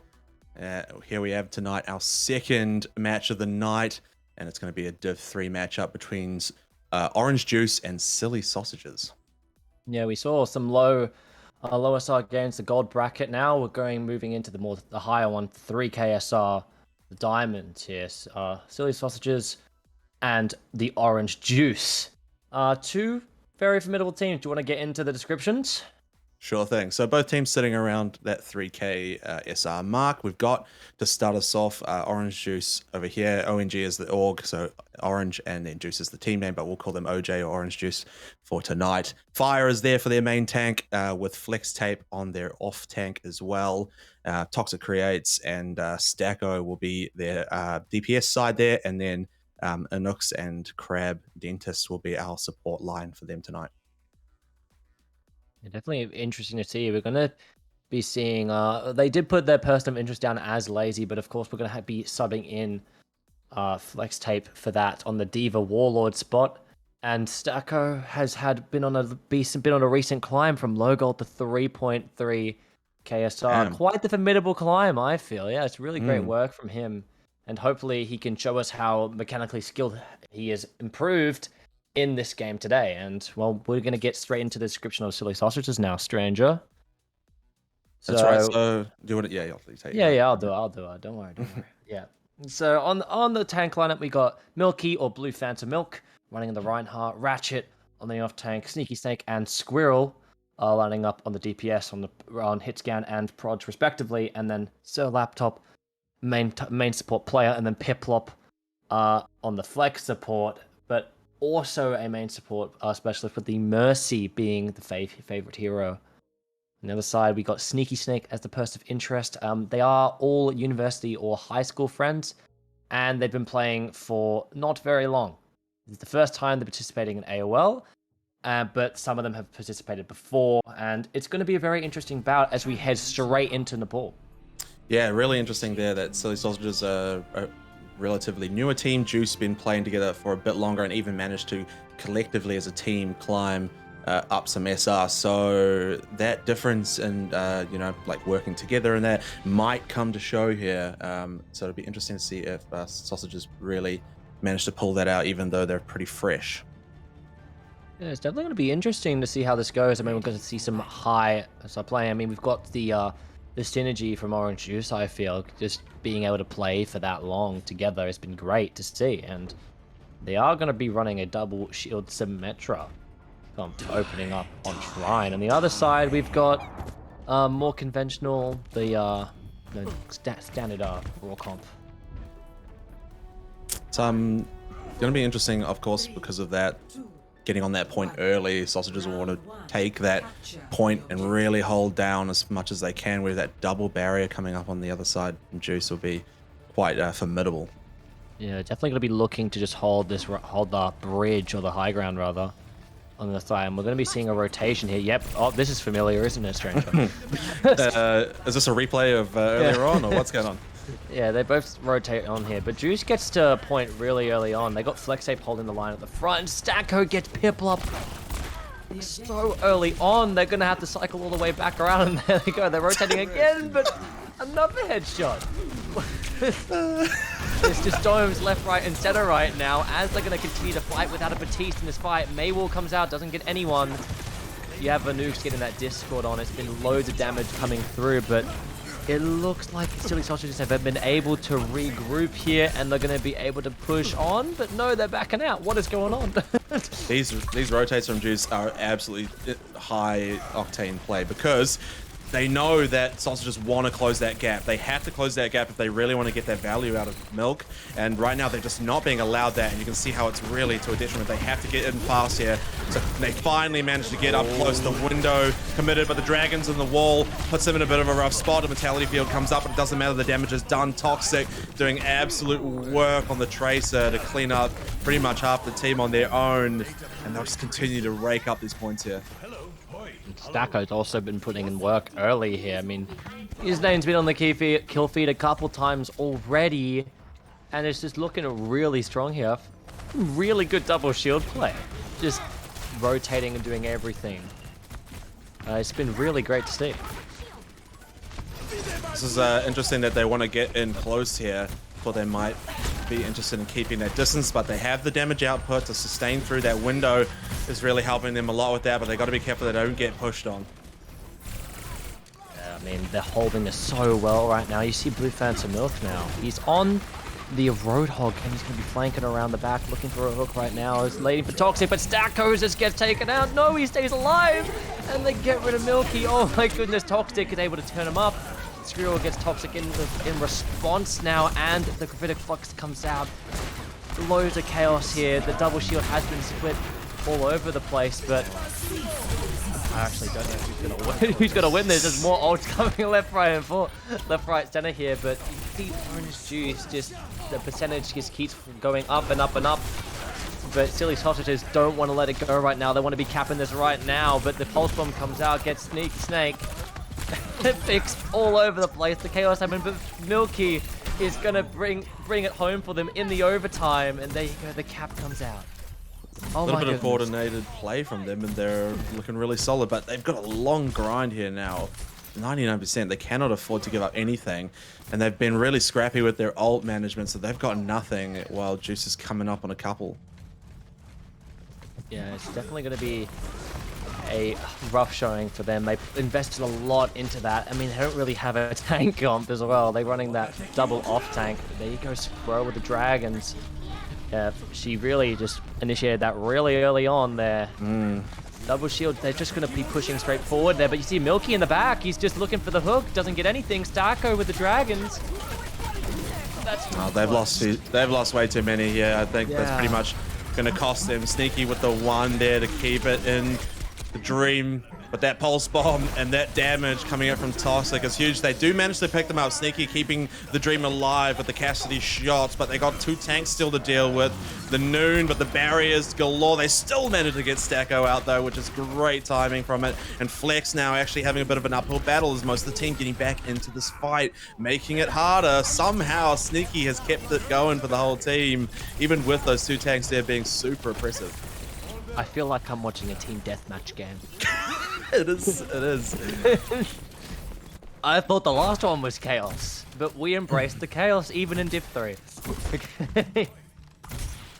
It's quite incredible to see. I mean, they really turned this on its head. With that being said, I mean, it has been all over the place, but so is their comp been all over the place, but they've got it nearly up to 90%. And they're looking really strong now as Sneaky Set takes out Crab Dentist once more, really early on to this fight, but Sdogga replies.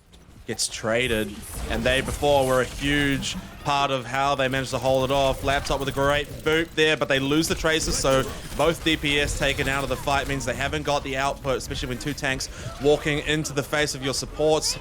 Means that Milk has to pretty much be the DPS for the team. The beat drop will give them lots of sustain. Fire just doesn't have what it takes, so Blue's done all that's been needed. A good hook again. They try to clean up the final few in this overtime. And they've absolutely dominated that fight there and somehow brought it back from nothing. Wow. I think you got to hand it to the Roadhog pick. It was the absolute correct play in that instant. They didn't know what to do, so they locked that, flanked around the back, and was picking up kills consistently throughout the round, and that was the big difference there. And I think that's great. I think it's great. They didn't have to play conventional, and it worked really well in their favor. And now they know that they can, they can continue that trend, even without expending too much of their, tactical synergy. Players complaining about their current FPSs being single-digit values, so I'm sure things are operating smoothly. It'll be fine. It'll be fine. Remember those days where we used to play games in 30? Yeah. Oh, I can't go back. No, I can't go back. We are going to get started right here. We're going to see Firestar and Milky going at it straight away. You're going to see Juice there get it really early on. They're going to be able to hold the point early and really, but now we're going to see, oh wait, Tillytops is pushing onto the back and the punch comes out from Stacko, taking out Milky. Getting rid of that barrier nice and early. It puts heaps of pressure here on the cast play because you basically have to get rid of this Doom before they have the opportunity to just tear through the team like just happened, which means that Snake has to be really in amongst the team if they want to be effective here. You saw it there, Juice. Very, very strong there. They were able to just capitalize early and just hold that point, and they had to come on the Silly Sausages, and they weren't able to do that without getting the punch there from Stacko, and that was all she wrote. The window comes out here early from Crab Ninjas, but they just rotate around the left side, and they use the window, the wall, but Firestar with a massive shadow to turn it round. Diva bomb to the sky, but unfortunately no effect. I think the damage is already done with the shatter there, though, as the lasers clean up what's left on the point, and they'll just keep rocking up this percent. They are looking very solid and making it super hard for anyone to push into this objective. Yeah, it's looking great for them right now. They're definitely starting out as they did before, but we know what happened last time. We might be seeing a Roadhog pick very soon. But they're gonna, Milky does have Shatter coming up now to Firestar not having it. The comes out, and there you go, the Shatter comes out, it gets low, Sneaky Snake following up on it with the Deadeye, and that's a quick fight win for them, and they retake this point. That was really good play from the rest of the team as well. They dodged a lot of what Stacko had to offer at the beginning of the battle there, and so they didn't lose anything too early. That, of course, knew into the Shadow, just fantastic timing, but they're going to need a lot of percent here to catch up. Yeah, I mean, it's definitely doable. We've seen them accomplish it before, right? I mean, they were down 99-0, and they were able to just retake that in overtime, and then the Juice weren't able to retake it overtime, but the Simwall comes out early. Blue Phantom Milk gets punched over by Stacko, and he's in the backline. Meteor Strike comes out looking for some support there, doesn't get him. Diva Bomb comes out, doesn't get anyone. Beat as well on the side of Silly Sausages and Juice. They're able to retake now with Top to Create, picking up a couple more picks there, and there you go, Juice picks up this fight win. Walking through them in the end, both beat drops came out pretty much the same time, but there was definitely a lot more pressure from those sim turrets, which managed to sneak out 2 kills of their own, which just shows you the impact they're having on these team battles. That constant little bit of niggly damage is making the difference. Yes.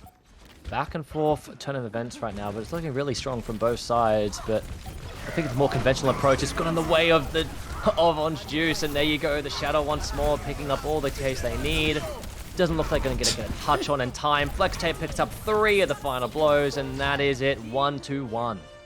Pulling themselves back into this battle here, evening it out with a much more impressive performance here, coming into the second map. Yeah, I think that's what they wanted, that more conventional approach, and it really worked out well for them in their favor.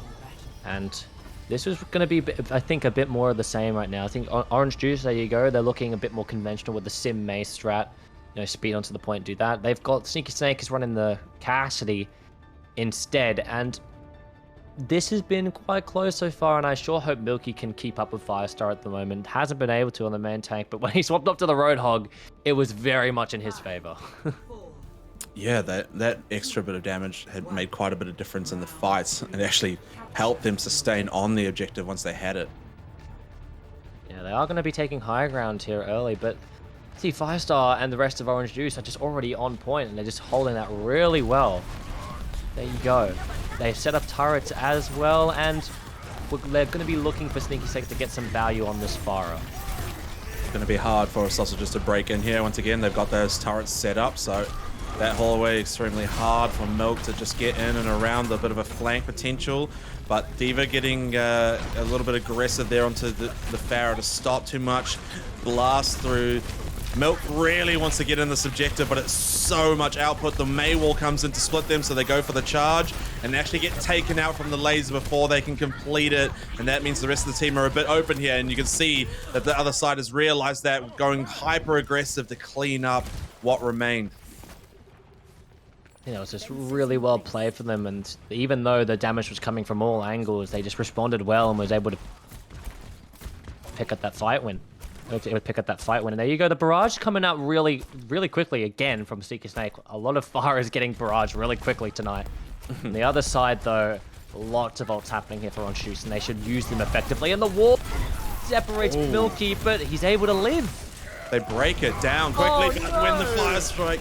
Sorry, the shatter comes in right after. Look how quickly he got to the back of the team. The speed boost. I was That's right all he needed. behind him. He was ready. Oh man. He saw the 6 men go down, and he was like, all right, it's my time to shine. Yeah, jeez. And there you go, massive play from him. Main tank differential, would you say? It's looking so strong, so early on, and the percentage keeps ticking on. Do you reckon they can get another turnaround from last time and Flex Tips was chucking the bomb over the top and gets 2? Are you kidding me? You've gotta be joking. That is completely brutal. They're not gonna get any pace from that. This puts them up to 99% really before they can get back to this objective. That is going to be so rough here. They're going to have to contest without a full team, it looks like. They're going to have to just go. Maybe they'll... Yeah, no, they're looking like they're going to get it now. Late stages here. They have ults, but so do the juices. Here we go. Simul comes out, and the shatter! And the barrage, and they get rid of Firestar. Liz comes out as well. Ults all over the place to try and get this win here. Squirrel now taking out Stacko, is looking in the favor of the Silly Sausages as they get more and more picks. The beat comes out to try and confirm it, and they're still in this.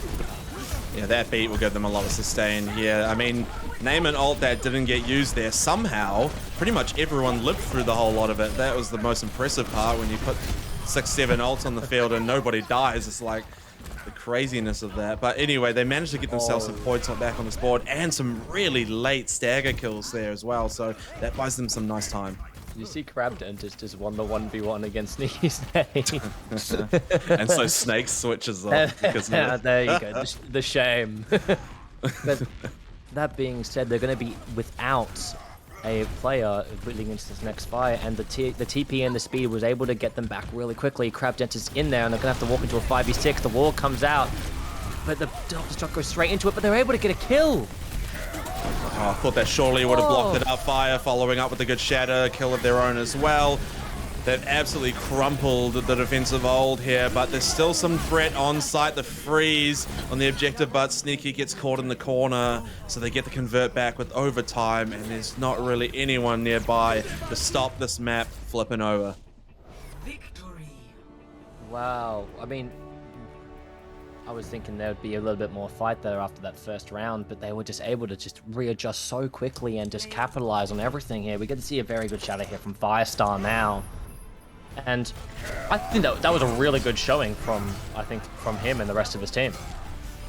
Yeah, they made really good use of pretty much every shatter that they threw out, and the team almost always capitalizing it with another ult, or even just following through with a straight damage, managing to clear out the team with it. So if you can do that with every single ult you use, you're going to find value all day long. Yeah, definitely. I think we are going to be looking into the next round right now after some quick resets of the old PCs, but we're going to be seeing King's Row or King's Row. So what do you think is going to be picked here, Stranger?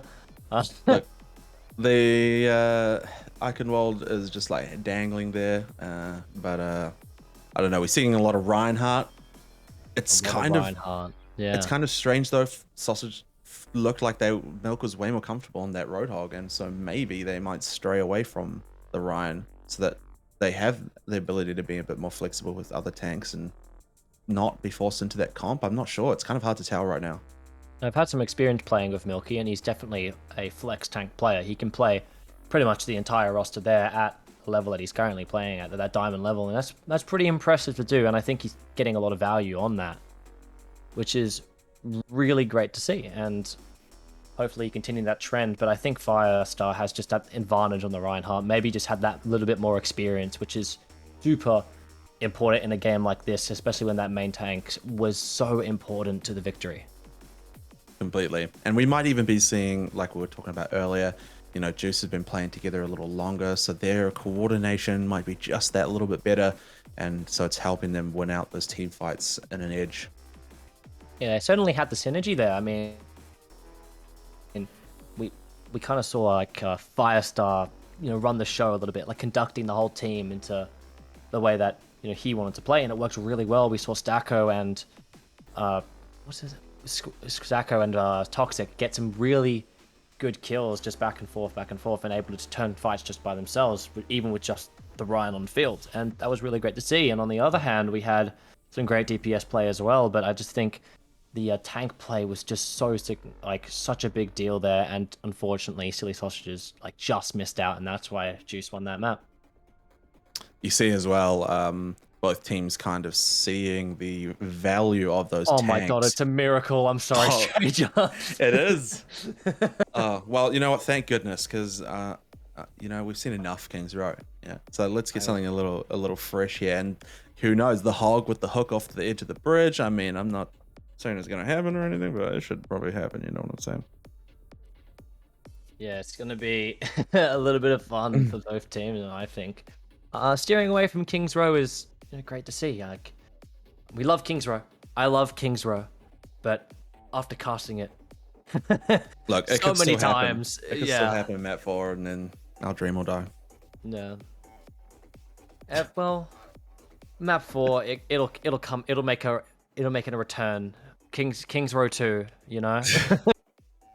Anyway, I was saying, I think both teams pulled out the Mei just because they could see the value that tank line's having, and Mei is typically pretty, you know, good at shutting down tanks and really making their lives hard. So seeing that come out both ways, obviously they're feeling the impact of those tank picks. So yeah, I think it's been quite significant. Those tank picks, it's been very crucial to how these two teams play right now. And I think on the defense side, we're looking at a Orisa Diva, that anti-dive, and bit unconventional in this map. I don't think most teams wouldn't play this as their bread and butter as we look through the murder holes right now on stream.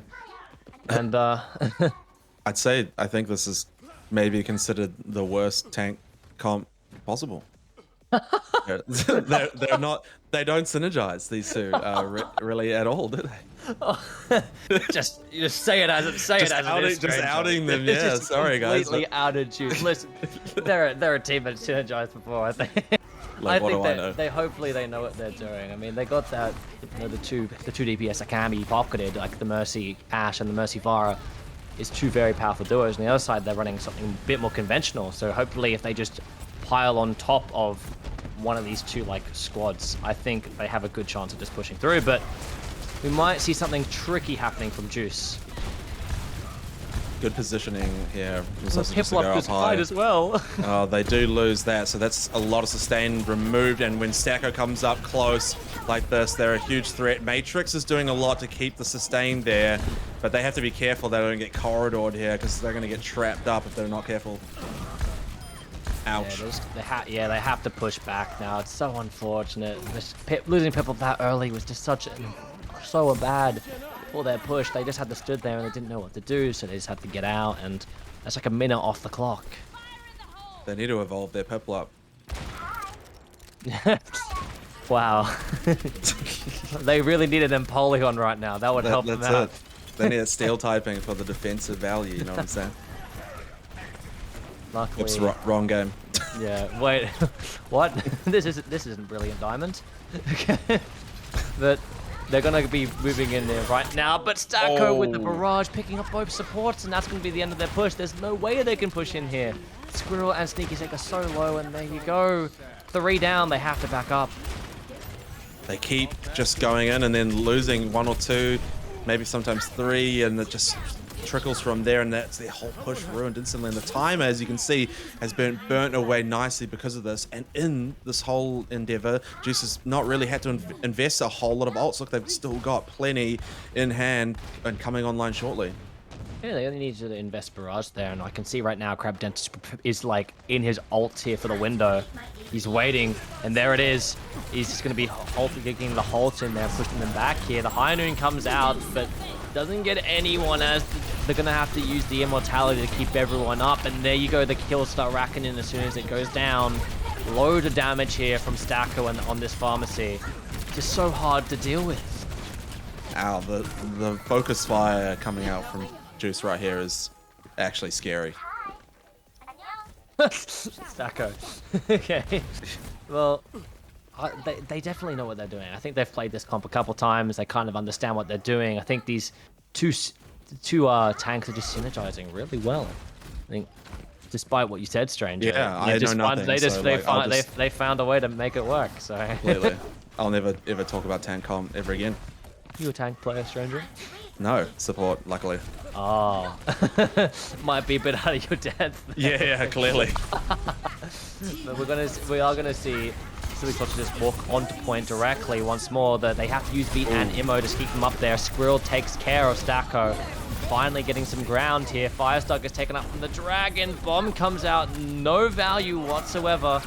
As the percentage keeps going up, they're gonna cap this round with relative ease. That was really different. I mean, Juice just kind of fell to pieces. They really did well to get in super fast and disrupt, and I think the splitting up of the team made it more difficult for Juice, who seem to be a lot stronger when they're coordinated. When they get split up, they're having a bit of a harder time, and maybe Sausages are really doing well in the chaos. I think they certainly understood their game plan there was just like, since they were holding one area, just avoid that area at all costs. And that area, luckily for them, wasn't the point. But they have lost two really early here. They do have a lot of ults here that they can utilize in the next fight, but they have to back up right now as Milky and Laptop go down. Again, Sdogga is having an amazing match and really not being overly contended. I mean, Sneaky Snake is there with the hit scan, but one hit scan against a Pharmacy doesn't normally cut it, especially at a higher skill level like this. Yeah, I mean, he's definitely showing that he's improved. I mean, he's certainly not showing that he's a gold player right now. He's getting so much value in Division 3, so we are going to see Silly Sausages rotate up right now. The Bob comes out, gets rid of their Laptop. Milky goes off the map. Oh no! Over the wall. They are able to push it a bit further, and well, Piplup and the rest of the team going down. Again, Juice just getting so much value out of one ult. It's just so well placed and so well used. That's all they need. Yeah, I mean, it's been so difficult for Silly Sausages right now. Just Juice just know exactly how to play. And there you go, the barrage comes out and it's getting more dot 2. That's all they need to clean up that fight. The rest of the team's there. He's able to rely on his team Sdogga to clean up the damage that he's putting out. And it's been great. Silly Sausages now looking at 6 ults. Now that may look good, but if you've been holding them on for this long, it might be a bit of an issue. I guess they had to do pretty much this to get on the last point. Maybe they're feeling the need to do it again here. Yeah, I mean, there you go. They're gonna use Bonga really early now. Juice just kind of commanding how the fights are gonna go. Bomb comes out, gets rid of Immo and the supercharger, but not anyone else. They have to invest a lot of ults here, 3 in fact, to try and get this win. But Flex Tape with the remake and the self-destruct. Are you kidding me right now? The fire and the shadow comes out from Phantom Milk. Sdogga getting picked up by it too. Wow, and he has to go back. Even with those kills, wow, Flex Tape really just came in. It was incredible. Managed to still hold the car after all that. That's crazy. Yeah, I mean, they're doing. Even when they're just holding high ground, it's just been so difficult for them to just push through the cart. Like even they can't even contest low ground. It's so difficult. They got 10 seconds to just get to point here, and that's going to be hard enough as it is. Like, as you see, Piplup falling there. Beat drop committed to make sure that they have the sustain, but Bob's right there next to the car, and of course, just close enough to stop it from moving. Just as they start getting rolling in, Flex Tap drops in, and they still got fire up at the top there, just raining pain down as Sacco gets another barrage. Of course they do. Milk seeing death right there as they clean up the squad. They get it about halfway there, but it's just not that far in the end. It's been so strong. I think they just don't know how to counter it. And that's scary. Yeah, it's gonna be an issue, that's for sure. I mean, they're gonna have to find a way to counter it really soon because these defenses and attacks have just been so easy for them ever since that first round. So maybe they should switch it up, become a bit more unconventional, or as I like to call it, embrace the chaos. But they're trying to play conventional and it's not working out for them. I almost feel like if Sausages just, you know, tried to bait some stuff out, they'd probably do really well with it, because clearly, like, every time they're just walking into the trap. And I guess that kind of stuff comes from playing with a team a long time. You know, you're actually able to communicate that and coordinate it properly, because it's a hard thing to achieve. You know, that you'll never get that done in a matchmaking game kind of thing. But as a proper squad, you can, you know? Yeah, definitely competitive, OCE competitive and OCE, you know, team play, like environments like this are certainly very different to this game, and you can just see the difference that it makes having 6 people communicating and working together and having that chemistry built over a long time, because after all, this is a team game and it has to be played together in order to get the best results possible. And ONG is just like a really good example of how far you can go at the moment, and they're performing. All right, let's see how they go here with their push. They've been very strong on that defense, so they have that same aggression here, and they're using that speed to rotate around to this point, getting to it a lot better. And now they've already taken that dominant positioning. The wall just blocks out pretty much the whole squad. Even with Immortality Field there, they struggled to survive. Milk did what they could to stay on the objective, but the rest of the squad is falling. Piplup trying to do something with the guns as well, but a quick first push take here. Brutal. Wow. That was great for them. I mean, they did the exact same thing that the Sausages did, which is rotate around from the position they were playing in and sat on point, and it just worked. And it's great to see that they're learning from each other. And it's just going really well. The window comes out from Crab Dentons early for the Juice, and they kill Sneaky Snake. They really want to keep this frontline aggression going because it's so distracting. So much output as well with how few players are actually really engaged in the fight. 5 minutes on the clock means they've got all day long to push the cut through, as Diva will do. That shatter from fire going down, and they're just going to walk them right back to the spawn point at this rate. So powerful and such good sustain from the healing and shields going on here. They're doing a really good job. You just see right now, FlexTape's just sitting on point by themselves. You know, just gaming in the video game.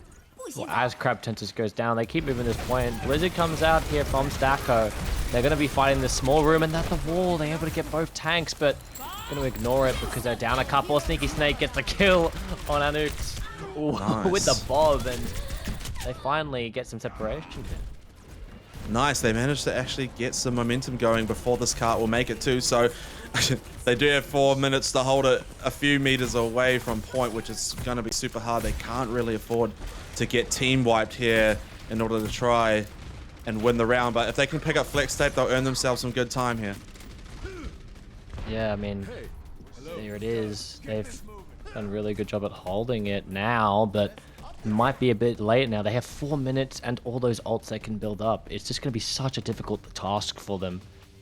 But Juice in the right mindset and ready to take them by storm. Good wall there to just really give some protection as they move their way up into the corridor. Fire looking to get aggressive. They love this high ground and they use this to such good effect in defense. They want to do the same in attack. Diva Bomb up the top there, and a desperation actor doesn't have the value they want, and actually managing to get a kill there on Toxic. So 2 kills gives them a lot of strength here on the defense, and Fire knows that, so they have to get up close, and actually does get picked up in the inflex, managing to pick up the 1, but the rest of the team not having such a great time, and this cart will continue to be held. They're holding it out. They're doing a really good job at holding it out. making it really interesting right now. They have some ults, but on the other side, they also have more ults. So it's going to be a bit of an issue for them. But if they keep spacing them out the way they are and playing as well as they are right now, it'll be going in their favor. Their positioning is really good as well. It means that they constantly are aware of what Juice is up to. They're not letting them, you know, sneak up into a position that they're unaware, that kind of thing. Bob getting put into the mix. The wall to attempt to split them. The shadow though from Fire really putting the pressure on that tank line. Milk can't 1v4, so will finally go down. They actually managed to make it so chaotic that the team was split in half and couldn't quite coordinate the output. So this cart's going to continue rolling again. Mercy's probably the only one close enough. Oh, actually, I'd say that Laptop could get in for a stall, and they like to do that as well. Gravity onto Fire to put the pressure on this tank line. They want to really stop them, but the Noon from the high ground deals to Laptop quickly. That cart is just edging closer and closer.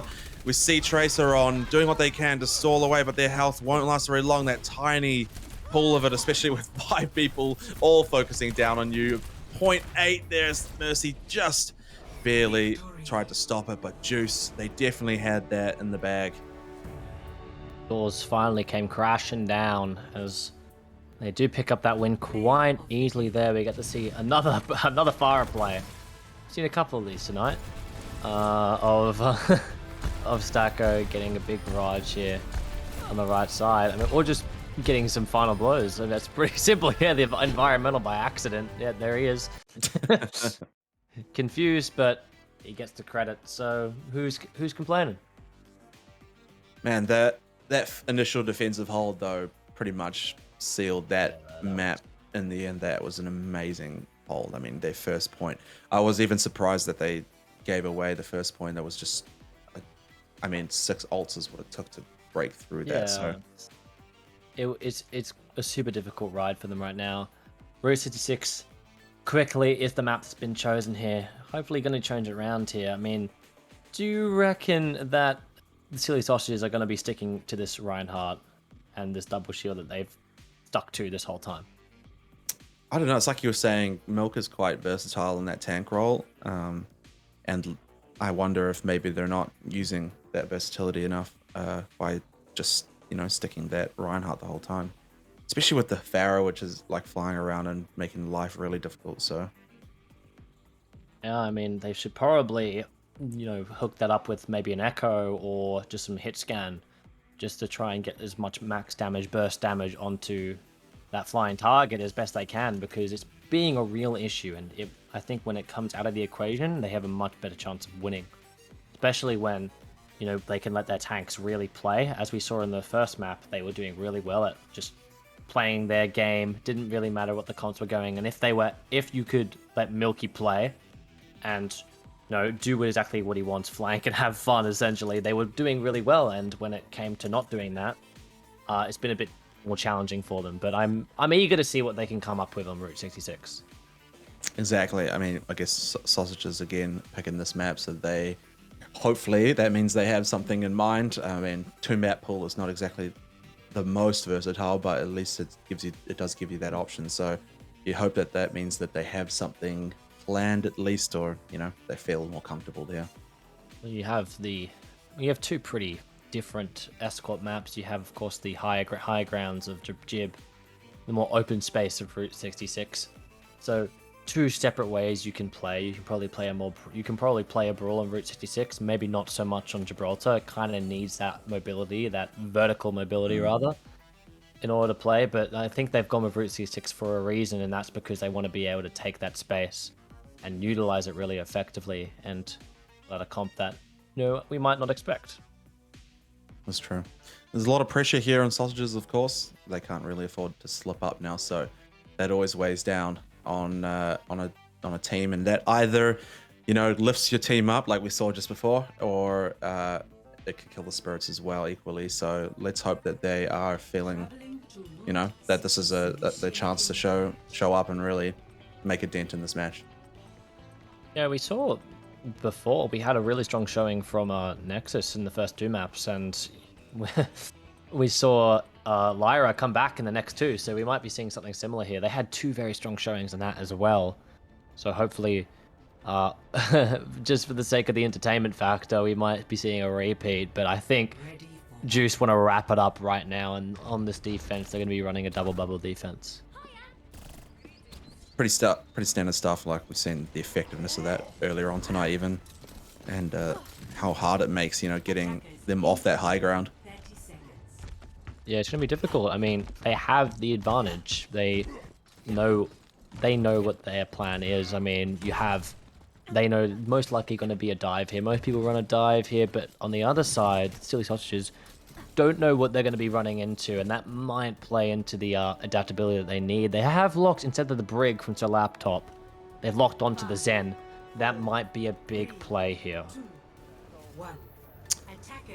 The first push here, of course, will be very telling, of how this rest of this push will go. They have got the potential to remove them from the high ground with the kind of dive potential and that damage output, especially if they catch Monkey out like they have here early.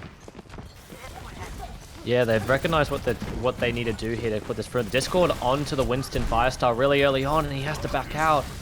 No luck there. Is they going to be able to push through really early? They're waiting for Milky to get his barrier back so he can jump back on, but the fire comes out. And there you go, the jumps in from Firestar in the back. The big nade, and they're able to pick up their laptop. Oh, unbelievable. The attack just put down to a halt there. They thought they were getting the win there, but are able to pick up Firestar, but it's all a little too late. One anti-nade to flip the battle is pretty typical stuff. That is just such a powerful ability in this game, and when you land it perfectly very like that. strong. It is very strong ability, and when that happens, there's not much you can do.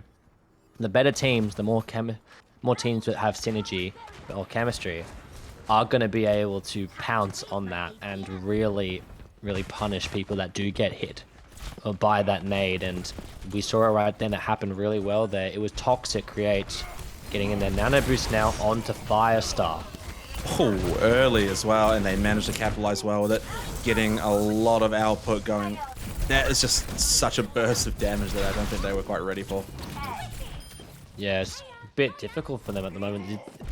The Juice defense game, it's been really strong. It's been hard for them to break through and push through. Even like any comp they've been running so far, they've just been outmatched. Maybe it's just, I think it's the practice thing. It's just been so difficult. Aren't able to keep up at all. I mean, there we go. The nano boosted Monkey comes out, but he gets booped off. One boost. So just counterplay that whole out noon out the back there to get rid of Stacko, but not before Stacko leaves a gift behind for them. Bit of back and forth here on the kills, but only a minute 50, and this cart's still not really getting a lot of spacing. Both tanks still there for that defensive line, so again, held off. That nano Monkey just not getting what they wanted. One little boop to counter it. So difficult. Anouk's really well done there, and there we go. Milky finally doing me justice after all this hyping up I've done for him, and he's locked the Roadhog again. Let's go. Here we go. It's on the flank. Waiting for it to happen, and there you go. Oh, Crab Dentist finally gets in, but unfortunate for him. The bubble saved them. Fire goes down though.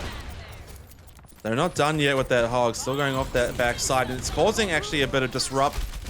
Stun and the eating of the grab. That's massive. The Bob is there to still keep the pace drop, but he's around the corner. Good shot from Toxic to shut down the hit scan battle, and Milk now remains, but there's just quite a lot of damage output. The discipline here from the ult use of Juice is fantastic. You can see they're trying to keep that one in the bag at least, and it's making a big difference here. Saw Stacko pick up 2 in that flank once more. We've been seeing a lot of those plays recently. You know, flanks around the back and just picking up 1 or 2 final blows, and that's like all she wrote in the fight, and it's just happening again here. This Tracer has been very good at stopping their defense entirely. We are going down to final fight territory here. The stick comes out, and there you go. Sneaky Snake goes down. Dragon used across the lane, but they had the barrier. including the nano used on Juice's side, so they won't have that in the defensive form. Good stuff from Sir Laptop there to get the output, but still we see Fire doing great damage in that backline. Diva Bomb right in the midst of it, and actually picks up a crucial kill here, so they could get some momentum going. They still have both tanks on this defensive side. Anti on the Hog means that Tracer can melt through. Stacko might be here to clean the field, but Snake comes in with the stun. It says you're not having any. Another bomb. My goodness, the ult charge generation from this Ashe is just insane.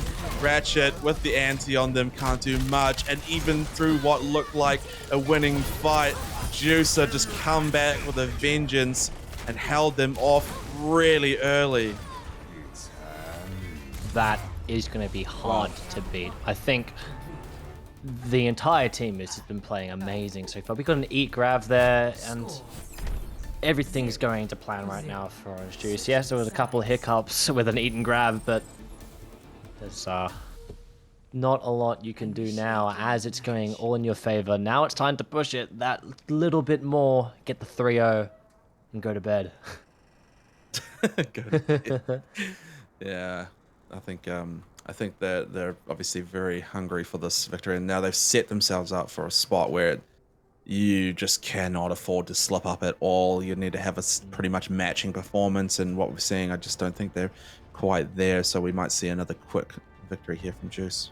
Yeah, it's a tall order. It's going to be has to be such a massive defense here, and I'm quite reluctant to give my hope towards them after the showing here from Juice. Unfortunately, it has been a great showing. Don't get me wrong; they've had their moments, but it looks like they're a bit lost there compared to the synergy and chemistry that on Juice has showed us tonight. And that can, like, we're literally right back to the beginning. We can go back to the point of, they're a newer team. They just haven't had that time potentially to, work out those kinks and really figure out, the gaps. Whereas Juice on the other end of the spectrum have, all that experience together, and it shows. Yeah, it's definitely been an issue for them tonight. We nearly had a Bastion scare just then, Stranger. The Toxic has popped off to Not Ashe. again. Not again. No.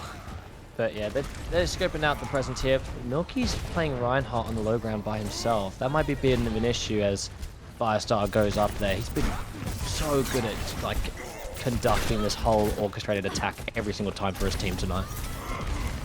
Milk is still doing well though to stay alive, even with getting double anti. Though they've got to be careful. Laptop getting caught up. They get rid of Fire, which is a good pick.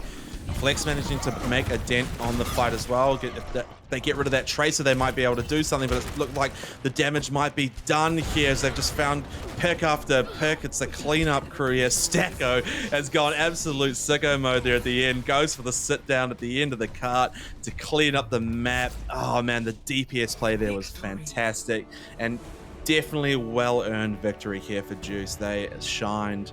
Absolutely beautiful plays from them tonight. Yeah, they definitely showed a gap in class tonight, I think. Which is great to see. We get to see Stacko now flank around the back line, as he was doing the whole game. They just didn't have an answer for it. It was so unfortunate for them. Here we go. Yeah, back line again, picking up 2 kills, and that was just fights, and that would happen nearly every single time. It's just a bit of an out skill, I think, and just chemistry-wise, they were just a lot better. And I think it's about time. Stranger, who do you think was the best tonight? Oh, I think you should pick this one, man. I'm a bit torn up on. Ooh, okay, all right.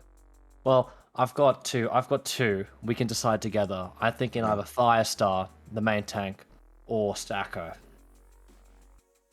I think consistently across all the maps, Fire probably edges out a little bit. They just were so good on every single map, every single point, So in that case, then I think we'd go with Fire on being the player here for that. Yeah, that's awesome then. Well, congratulations to Fire and Orange Juice for the 3-0 win in Division 3. Unfortunately, that is all the Overwatch we have for tonight, Stranger, but we've got a couple thank yous to do before we go. Yeah, go ahead, mate. Yeah, so of course we have to say thank you to, the event producers, AOESports, of course, Bloodborne, Gat, Pap, who do a lot of the run and everything here. Koala Esports on the other side, Sdogga Man and Bees who are doing a lot of the event coordination here. Same with Pap as well. The streamer tonight in the back, Gats, thank you so much for being a part of this and making the stream run as smoothly as it was. Of course, thanks Stranger for joining me tonight. Great to have you around. Of course, our technical assistants as well, Gat himself once more, Temporalic, Sdogga Man, and of course, special thanks to the patrons and AOE, Gat, Papadaka, Koala Esports, the players, and everyone in the community, and of course, all the viewers watching the stream. Oh yeah, always a pleasure, mate. Casting with you. Fantastic yeah, stuff. it's always a pleasure to do a cast with you, Stranger, and yeah, I think that's all we've got for tonight. So everyone, thanks for watching, and we'll see you next week. See you later.